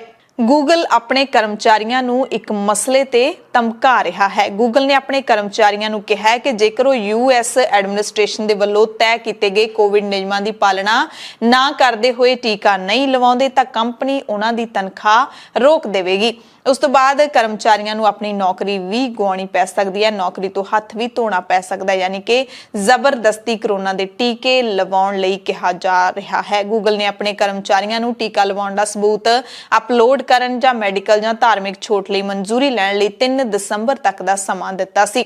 CNBC ਵੱਲੋਂ ਪ੍ਰਾਪਤ ਇੱਕ ਅੰਦਰੂਨੀ ਮੀਮੋ ਦੇ ਮੁਤਾਬਿਕ ਕੰਪਨੀ ਦਾ ਜਿਹੜਾ ਵੀ ਕਰਮਚਾਰੀ 13 ਜਨਵਰੀ ਤੱਕ ਇਹਨਾਂ ਵਿੱਚੋਂ ਕੋਈ ਵੀ ਕੰਮ ਨਹੀਂ ਕਰਦਾ ਉਸ ਨੂੰ 30 ਦਿਨ ਦੀ ਤਨਖਾਹ ਸਮੇਤ ਛੁੱਟੀ ਤੇ ਭੇਜ ਦਿੱਤਾ ਜਾਵੇਗਾ। ਜੇਕਰ 30 ਦਿਨਾਂ ਬਾਅਦ ਵੀ ਉਹ ਪਾਲਣਾ ਨਹੀਂ ਕਰਦਾ ਤਾਂ ਉਸ ਨੂੰ 6 ਮਹੀਨਿਆਂ ਤੱਕ ਬਿਨਾਂ ਤਨਖਾਹ ਦੀ ਛੁੱਟੀ ਤੇ ਭੇਜਿਆ ਜਾਊਗਾ। ਉਸ ਤੋਂ ਬਾਅਦ ਉਸ ਨੂੰ ਨੌਕਰੀ ਤੋਂ ਹਟਾ ਦਿੱਤਾ ਜਾਊਗਾ। ਕੰਪਨੀ ਨੇ ਆਪਣੇ 1.5 ਲੱਖ ਤੋਂ ਵੱਧ ਕਰਮਚਾਰੀਆਂ ਨੂੰ ਆਪਣੇ ਅੰਦਰੂਨੀ ਪ੍ਰਣਾਲੀਆਂ ਤੇ ਟੀਕੇ ਨਾਲ ਸੰਬੰਧਿਤ ਜਾਣਕਾਰੀ ਨੂੰ ਅਪਲੋਡ ਕਰਨ ਦੇ ਲਈ ਕਿਹਾ ਤਾਂ ਹੀ ਉਹਨਾਂ ਦੀ ਜਿਹੜੀ ਨੌਕਰੀ ਹੈ ਗੂਗਲ ਦੇ ਵਿੱਚ ਸੁਰੱਖਿਅਤ ਰਹਿ ਸਕਦੀ ਹੈ। ਦੱਖਣੀ ਆਸਟ੍ਰੇਲੀਆ ਦੇ ਸ਼ਹਿਰ ਐਡੀਲੇਡ ਦੇ ਵਿੱਚ ਹੋਈ world cup under 19 cricket team ਦੇ ਖਿਡਾਰੀਆਂ ਦੀ ਚੋਣ ਸਮੇਂ ਭਾਰਤੀ ਮੂਲ ਦੇ ਨੌਜਵਾਨ ਪੰਜਾਬੀ ਖਿਡਾਰੀ ਹਰਕਿਰਤ ਸਿੰਘ ਬਾਜਵਾ ਨੂੰ ਉਸਦੀ ਚੰਗੀ ਖੇਡ ਕਾਰਨ ਆਸਟ੍ਰੇਲੀਆਈ ਅੰਡਰ 19 ਟੀਮ ਦੇ ਵਿੱਚ ਸ਼ਾਮਿਲ ਕੀਤਾ ਗਿਆ ਹੈ ਤੇ ਇਹ ਟੀਮ ਹੁਣ ਅਗਲੇ ਮਹੀਨੇ ਵੈਸਟ ਇੰਡੀਜ਼ ਵਿੱਚ ਹੋਣ ਵਾਲੇ ਅੰਡਰ 19 ਵਰਲਡ ਕੱਪ ਦੇ ਵਿੱਚ ਖੇਡੇਗੀ। ਹੁਣੇ ਸਤੰਬਰ ਦੇ ਮਹੀਨੇ ਵਿੱਚ 17 ਸਾਲ ਦੇ ਹੋਏ ਹਰਕਿਰਤ ਸਿੰਘ ਲਈ ਇਸ ਵਰਲਡ ਕੱਪ ਵਿੱਚ ਖੇਡਣ ਦੇ ਨਾਲ ਅਗਲੇ ਵਰਲਡ ਕੱਪ ਦੇ ਦਰਵਾਜ਼ੇ ਵੀ ਖੁੱਲ ਜਾਣਗੇ। ਡੇਰਾਬੱਸੀ ਤੋਂ ਖਬਰ ਹੈ ਜਿੱਥੇ ਸੜਕ ਹਾਦਸੇ ਦੇ ਵਿੱਚ 4 ਮਹੀਨੇ ਦੇ ਮਾਸੂਮ ਬੱਚੇ ਸਮੇਤ 4 ਜਣਿਆਂ ਦੀ ਮੌਤ ਹੋ ਗਈ ਹੈ। ਚੰਡੀਗੜ੍ਹ ਅੰਬਾਲਾ ਕੌਮੀ ਸ਼ਾਹਰਾਹ ਤੇ ਬੁੱਧਵਾਰ ਦੀ ਰਾਤ ਨੂੰ ਭਿਆਨਕ ਸੜਕ ਹਾਦਸੇ ਵਿੱਚ ਇੱਕ ਬੱਚੇ ਸਣੇ 4 ਜਣੇ ਮਾਰੇ ਗਏ ਨੇ। ਮ੍ਰਿਤਕਾਂ ਵਿੱਚ NRI ਪਰਿਵਾਰ ਦਾ 4 ਮਹੀਨੇ ਦਾ ਬੱਚਾ ਤੇ 2 ਔਰਤਾਂ ਸ਼ਾਮਲ ਨੇ। ਹਾਦਸੇ ਵਿੱਚ ਦੂਜੀ ਕਾਰ ਵਿੱਚ ਸਵਾਰ ਵੀ ਇੱਕ ਵਿਅਕਤੀ ਦੀ ਮੌਤ ਹੋ ਗਈ। ਪਛਾਣ ਗੌਰਵ ਵਾਸੀ ਪਾਣੀਪਤ ਹਰਿਆਣਾ ਵਜੋਂ ਹੋਈ ਹੈ। ਦਰਅਸਲ ਕੈਨੇਡਾ ਦੇ ਰਹਿਣ ਵਾਲੇ 57 ਸਾਲਾਂ ਦੇ ਦਵਿੰਦਰ ਸਿੰਘ ਧਾਮੀ ਜਿਹੜੇ ਕਿ ਮੋਹਾਲੀ ਦੇ 80 ਸੈਕਟਰ ਵਿੱਚ ਰਹਿੰਦੇ ਸਨ, ਉਹਨਾਂ ਨੇ ਦੱਸਿਆ ਕਿ ਕਿਰਾਏ ਦੀ ਟੈਕਸੀ ਵਿੱਚ ਆਪਣੀ ਪਤਨੀ ਨੂੰ ਤੇ ਪੋਤਰਾ ਪੋਤਰੀ ਨਾਲ ਹਰਿਆਣਾ ਤੋਂ ਵਿਆਹ ਸਮਾਗਮ ਵਿੱਚ ਹਿੱਸਾ ਲੈ ਕੇ ਲੰਘੀ ਰਾਤ ਵਾਪਸ ਮੁੜ ਰਹੇ ਸੀ। ਰਾਤ ਨੂੰ ਤਕਰੀਬਨ 1:45 ਵਜੇ ਜਦੋਂ ਡੇਰਾਬੱਸੀ ਦੇ ਪਿੰਡ ਜਨੇਤਪੁਰ ਕੋਲ ਪਹੁੰਚੇ ਤਾਂ ਦੂਸਰੇ ਪਾਸੇ ਤੋਂ ਇੱਕ ਸਵਿਫਟ ਡਿਜ਼ਾਇਰ ਕਾਰ ਦੇ ਚਾਲਕ ਦਾ ਸੰਤੁਲਨ ਵਿਗੜ ਗਿਆ। ਬੇਕਾਬੂ ਹੋ ਕੇ ਉਸਦੀ ਕਾਰ ਪਲਟਦੀ ਹੋਈ ਸੜਕ ਦੇ ਵਿਚਾਲੇ ਡਿਵਾਈਡਰ ਨੂੰ ਪਾਰ ਕਰਦੇ ਹੋਏ ਉਹਨਾਂ ਦੀ ਕਾਰ ਵਿੱਚ ਜ਼ੋਰਦਾਰ ਤਰੀਕੇ ਨਾਲ ਆ ਕੇ ਵੱਜੀ। ਹਾਦਸੇ ਵਿੱਚ ਉਹਨਾਂ ਦੀ ਪਤਨੀ ਜਿਹੜੇ ਦਵਿੰਦਰ ਸਿੰਘ ਧਾਮੀ ਨੇ ਬਾਹਰ ਦੇ ਰਹਿਣ ਵਾਲੇ ਨੇ, ਪਤਨੀ ਦੀ ਮੌਤ ਹੋ ਗਈ। 33 ਸਾਲਾ ਨੂੰਹ ਦੀ ਮੌਤ ਹੋ ਗਈ। 4 ਮਹੀਨੇ ਦਾ ਪੁੱਤਰਾ ਅਜੈਬ ਸਿੰਘ ਉਸ ਦੀ ਵੀ ਮੌਤ ਹੋ ਗਈ। ਦੱਸਿਆ ਕਿ ਡਰਾਈਵਰ ਦੇ ਨਾਲ ਵਾਲੀ ਸੀਟ ਤੇ ਮੈਂ ਬੈਠਾ ਸੀ ਤੇ ਉਸ ਦੀ 3 ਸਾਲ ਦੀ ਪੋਤਰੀ ਹਰਲਿਵ ਕੌਰ ਤੇ ਦੋਨੇ ਜਣੇ ਜ਼ਖਮੀ ਹੋ ਗਏ ਨੇ ਜਿਹੜੇ ਹਸਪਤਾਲ ਵਿੱਚ ਜ਼ੇਰੇ ਇਲਾਜ ਨੇ। ਗੱਲ ਹੁਣ ਮੌਸਮ ਦੀ ਕਰਾਂਗੇ। ਪੰਜਾਬ ਦੇ ਵਿੱਚ ਠੰਡ ਦਾ ਜ਼ੋਰ ਹੈ ਜਿਹੜਾ ਉਹ ਵੱਧਦਾ ਜਾ ਰਿਹਾ ਹੈ। ਪੰਜਾਬ ਦੇ ਮਾਲਵਾ ਪੱਟੀ ਦੇ ਮੋਗਾ, ਫਿਰੋਜ਼ਪੁਰ, ਫਾਜ਼ਿਲਕਾ, ਫਰੀਦਕੋਟ, ਬਠਿੰਡਾ, ਮਾਨਸਾ ਤੇ ਹੋਰ ਜ਼ਿਲ੍ਹਿਆਂ ਦੇ ਵਿੱਚ ਸਵੇਰੇ ਸੰਘਣੀ ਧੁੰਦ ਹੈ ਜਿਹੜੀ ਉਹ ਪੈਂਦੀ ਹੈ। ਉਹਦੇ ਨਾਲ ਆਮ ਜਨਜੀਵਨ ਪ੍ਰਭਾਵਿਤ ਹੁੰਦਾ ਹੈ। ਮਾਲਵਾ ਪੱਟੀ ਦੇ ਵਿੱਚ ਤਕਰੀਬਨ ਸਾਰੇ ਜ਼ਿਲ੍ਹਿਆਂ ਦੇ ਵਿੱਚ ਘੱਟੋ ਘੱਟ ਤਾਪਮਾਨ ਆਮ ਨਾਲੋਂ 1 ਤੋਂ 3 ਡਿਗਰੀ ਸੈਲਸੀਅਸ ਹੇਠਾਂ ਰਿਹਾ। ਪਟਿਆਲਾ ਦੇ ਵਿੱਚ ਤਾਂ ਰਾਜਪੁਰਾ ਰੋਡ ਤੇ 2 ਕਾਰਾਂ ਦੀ ਟਰੱਕ ਨਾਲ ਟੱਕਰ ਕਾਰਨ 3 ਜਣੇ ਜ਼ਖਮੀ ਵੀ ਹੋਏ ਨੇ। ਹਾਦਸਾ ਧਰੇੜ ਜੱਟਾਂ ਟੋਲ ਪਲਾਜ਼ਾ ਦੇ ਨੇੜੇ ਹੋਇਆ। ਜ਼ਖਮੀ ਹਸਪਤਾਲ ਦੇ ਵਿੱਚ ਦਾਖਲ ਨੇ। ਸੀਤ ਲਹਿਰ ਤੇ ਮੀਂਹ ਹੈ ਜਿਹੜੀ ਇਹ ਕਈ ਸੂਬਿਆਂ ਦੇ ਵਿੱਚ ਠੰਡ ਵਧਾ ਦੇਵੇਗੀ। ਮੌਸਮ ਦੀ ਜਾਣਕਾਰੀ ਮੌਸਮ ਵਿਭਾਗ ਨੇ ਦਿੱਤੀ ਹੈ। ਅਲਰਟ ਜਾਰੀ ਕੀਤਾ ਹੈ। ਸਮੁੰਦਰੀ ਖੇਤਰਾਂ ਵਿੱਚ ਮਛੇਰਿਆਂ ਦੇ ਲਈ ਵੀ ਚੇਤਾਵਨੀ ਜਾਰੀ ਕੀਤੀ ਹੈ। ਮੌਸਮ ਵਿਭਾਗ ਦੇ ਮੁਤਾਬਿਕ ਪੰਜਾਬ, ਹਰਿਆਣਾ, ਚੰਡੀਗੜ੍ਹ ਅਤੇ ਕੱਛ ਦੇ ਵਿੱਚ 17 ਤੋਂ 21 ਤਰੀਕ ਤੱਕ 21 ਦਸੰਬਰ ਤੱਕ ਸੀਤ ਲਹਿਰ ਚੱਲ ਸਕਦੀ ਹੈ। 18 ਤੋਂ 21 ਦਸੰਬਰ ਤੱਕ ਉੱਤਰੀ ਰਾਜਸਥਾਨ, 19 ਤੋਂ 21 ਦਸੰਬਰ ਤੱਕ ਪੱਛਮੀ ਉੱਤਰ ਪ੍ਰਦੇਸ਼ ਤੇ 19 ਤੋਂ 20 ਦਸੰਬਰ ਤੱਕ ਗੁਜਰਾਤ ਦੇ ਇਲਾਕਿਆਂ ਦੇ ਵਿੱਚ ਸੀਤ ਲਹਿਰ ਵਧਣ ਦੀ ਸੰਭਾਵਨਾ ਹੈ। ਸੋ ਸਾਰੇ ਤੁਸੀਂ ਵੀ ਆਪਣਾ ਧਿਆਨ ਰੱਖੋ। ਠੰਡ ਦਾ ਮੌਸਮ ਹੈਗਾ, ਕੱਪੜੇ ਨੇ ਜਿਹੜੇ ਉਹ ਚੰਗੇ ਤਰੀਕੇ ਨਾਲ ਪਾ ਕੇ, ਬਜ਼ੁਰਗਾਂ ਦਾ, ਬੱਚਿਆਂ ਦਾ ਜ਼ਿਆਦਾ ਧਿਆਨ ਰੱਖਣ ਦੀ ਲੋੜ ਹੁੰਦੀ ਹੈ ਕਿਉਂਕਿ ਅਜਿਹੇ ਮੌਸਮ ਦੇ ਵਿੱਚ ਜਿਹੜਾ ਹੈਗਾ ਜ਼ੁਕਾਮ, ਸਰਦੀ ਹੈ ਜਿਹੜੀ ਉਹ ਲੱਗ ਜਾਂਦੀ ਹੈ। RSS ਦੇ ਮੁਖੀ ਮੋਹਨ ਭਾਗਵਤ ਨੇ ਹੁਣ ਨਾਗਪੁਰ ਤੋਂ ਇੱਕ ਨਵਾਂ ਹੀ ਬਿਆਨ ਦਿੱਤਾ ਹੈ। ਮੋਹਨ ਭਾਗਵਤ ਨੇ ਕਿਹਾ ਕਿ ਹਿੰਦੂ ਧਰਮ ਛੱਡਣ ਵਾਲਿਆਂ ਨੂੰ ਅਸੀਂ ਵਾਪਸ ਲਿਆਵਾਂਗੇ, ਮੈਂ ਇਹਦੀ ਸਹੁੰ ਖਾਨਾ। ਮੋਹਨ ਭਾਗਵਤ ਚਿੱਤਰਕੂਟ ਪਹੁੰਚੇ ਹੋਏ ਸੀ। ਕਹਿੰਦੇ ਹਿੰਦੂਆਂ ਨੂੰ ਆਪਣੇ ਅਹੰਕਾਰ ਅਤੇ ਸਵਾਰਥ ਨੂੰ ਪਿੱਛੇ ਛੱਡ ਕੇ ਕੰਮ ਕਰਨਾ ਪਊਗਾ। ਨਾਲ ਹੀ ਉਹਨਾਂ ਹਿੰਦੂਆਂ ਨੂੰ ਵੀ ਘਰ ਵਾਪਸੀ ਦਾ ਸੱਦਾ ਦਿੱਤਾ ਹੈ ਜੋ ਕਿ ਹਿੰਦੂ ਧਰਮ ਛੱਡ ਕੇ ਦੂਜੇ ਧਰਮਾਂ ਵਿੱਚ ਚਲੇ ਗਏ ਨੇ। ਉੱਥੇ ਮੌਜੂਦ ਸਾਰੇ ਲੋਕਾਂ ਨੂੰ ਸੰਘ ਮੁਖੀ ਨੇ ਸਹੁੰ ਚੁਕਾਈ ਕਿ ਉਹ ਅਜਿਹੇ ਲੋਕਾਂ ਦੀ ਘਰ ਵਾਪਸੀ ਲਈ ਕੰਮ ਕਰਨ ਜਿਹੜੇ ਹਿੰਦੂ ਧਰਮ ਛੱਡ ਕੇ ਦੂਸਰਿਆਂ ਦੇ ਵਿੱਚ ਚਲੇ ਗਏ ਨੇ। ਪ੍ਰਧਾਨ ਮੰਤਰੀ ਨਰਿੰਦਰ ਮੋਦੀ ਨੇ 1971 ਦੀ ਭਾਰਤ-ਪਾਕਿਸਤਾਨ ਜੰਗ ਦੇ ਵਿੱਚ ਆਪਣੀਆਂ ਜਾਨਾਂ ਵਾਰਨ ਵਾਲੇ ਭਾਰਤੀ ਹਥਿਆਰਬੰਦ ਬਲਾਂ ਦੇ ਜਵਾਨਾਂ ਦੀ ਬਹਾਦਰੀ ਅਤੇ ਬਲੀਦਾਨ ਨੂੰ ਯਾਦ ਕੀਤਾ ਅਤੇ ਸ਼ਰਧਾਂਜਲੀ ਭੇਂਟ ਕੀਤੀ। ਟਵੀਟ ਕਰਕੇ ਕਿਹਾ ਮੋਦੀ ਨੇ ਕਿ 50ਵੇਂ ਵਿਜੇ ਦਿਵਸ ਤੇ ਮੈਂ ਯੋਧਿਆਂ, ਔਰਤਾਂ ਤੇ ਭਾਰਤੀ ਹਥਿਆਰਬੰਦ ਫੌਜਾਂ ਦੇ ਬਹਾਦਰੀ ਤੇ ਕੁਰਬਾਨੀ ਨੂੰ ਯਾਦ ਕਰਦਾ। ਰਾਸ਼ਟਰਪਤੀ ਰਾਮਨਾਥ ਕੋਵਿੰਦ ਇਸ ਮੌਕੇ ਖਾਸ ਤੌਰ ਤੇ ਬੰਗਲਾਦੇਸ਼ ਪਹੁੰਚੇ। ਪਾਕਿਸਤਾਨ ਦੇ ਵਿਰੁੱਧ ਆਜ਼ਾਦੀ ਦੀ ਲੜਾਈ ਵਿੱਚ ਬੰਗਲਾਦੇਸ਼ ਦੀ ਜਿੱਤ ਦੇ 50 ਸਾਲ ਪੂਰੇ ਹੋਏ ਨੇ ਤੇ ਉਸ ਯਾਦ ਦੇ ਵਿੱਚ ਬੰਗਲਾਦੇਸ਼ ਦੇ ਵਿੱਚ ਵਿਜੇ ਦਿਵਸ ਪਰੇਡ ਕਰਵਾਈ ਗਈ ਜਿੱਥੇ ਭਾਰਤ ਦੇ ਰਾਸ਼ਟਰਪਤੀ ਰਾਮਨਾਥ ਕੋਵਿੰਦ ਵਿਸ਼ੇਸ਼ ਮਹਿਮਾਨ ਦੇ ਵਜੋਂ ਪਹੁੰਚੇ। ਪਰੇਡ ਦੇ ਵਿੱਚ ਸ਼ਾਨਦਾਰ ਐਰੋਬੈਟਿਕਸ ਅਤੇ ਹਥਿਆਰਾਂ ਦੀ ਪ੍ਰਦਰਸ਼ਨੀ ਵੱਲੋਂ ਫੌਜੀ ਸ਼ਕਤੀ ਨੂੰ, ਫੌਜੀ ਤਾਕਤ ਨੂੰ ਦਰਸਾਇਆ ਗਿਆ। ਬੰਗਲਾਦੇਸ਼ ਦੇ ਰਾਸ਼ਟਰਪਤੀ ਅਬਦੁਲ ਹਾਮਿਦ ਅਤੇ ਪ੍ਰਧਾਨ ਮੰਤਰੀ ਸ਼ੇਖ ਹਸੀਨਾ ਦੇ ਨਾਲ ਮੰਤਰੀ, ਡਿਪਲੋਮੇਟ ਤੇ ਹੋਰ ਪਤਵੰਤੇ ਜਿਹੜੇ ਲੋਕ ਹੈਗੇ ਨੇ ਉਹ ਕੌਮੀ ਪਰੇਡ ਗਰਾਊਂਡ ਦੇ ਵਿੱਚ ਹਾਜ਼ਰ ਸਨ। ਕਾਂਗਰਸ ਦੇ ਸਾਬਕਾ ਕੌਮੀ ਪ੍ਰਧਾਨ ਰਾਹੁਲ ਗਾਂਧੀ ਦੇਹਰਾਦੂਨ ਪਹੁੰਚੇ ਹੋਏ ਸੀ। ਇੱਥੇ ਇੱਕ ਰੈਲੀ ਸੀ। ਰੈਲੀ ਦੇ ਵਿੱਚ ਰਾਹੁਲ ਗਾਂਧੀ ਨੇ ਕਿਹਾ ਕਿ ਸਾਬਕਾ ਮੁੱਖ ਮੰਤਰੀ ਇੰਦਰਾ ਗਾਂਧੀ ਨੇ ਦੇਸ਼ ਦੀ ਖਾਤਰ 32 ਗੋਲੀਆਂ ਖਾਧੀਆਂ ਪਰ 1971 ਦੀ ਭਾਰਤ-ਪਾਕਿਸਤਾਨ ਜੰਗ ਦੇ 50 ਸਾਲ ਪੂਰੇ ਹੋਣ ਤੇ ਜਿਹੜੇ ਸਰਕਾਰੀ ਪ੍ਰੋਗਰਾਮ ਹੋਏ ਨੇ ਉਹਨਾਂ ਦੇ ਵਿੱਚ ਇੰਦਰਾ ਗਾਂਧੀ ਦਾ ਨਾਮ ਤੱਕ ਨਹੀਂ ਲਿਆ ਗਿਆ। ਰਾਹੁਲ ਨੇ ਕਿਹਾ ਕਿ ਭਾਰਤ ਨੇ ਪਾਕਿਸਤਾਨ ਨਾਲ 1971 ਦੀ ਜੰਗ ਇਸ ਲਈ ਜਿੱਤੀ ਕਿਉਂਕਿ ਉਹ ਉਦੋਂ ਇਕਜੁੱਟ ਸੀ। ਪੰਜਾਬ ਦੀਆਂ ਖਾਸ ਖਬਰਾਂ ਦੇ ਖਾਸ ਬੁਲੇਟਿਨ ਦੇ ਵਿੱਚ ਤੁਹਾਡੇ ਸਭ ਤੋਂ ਇਜਾਜ਼ਤ ਚਾਹੁੰਦੇ ਹਾਂ। ਧੰਨਵਾਦ।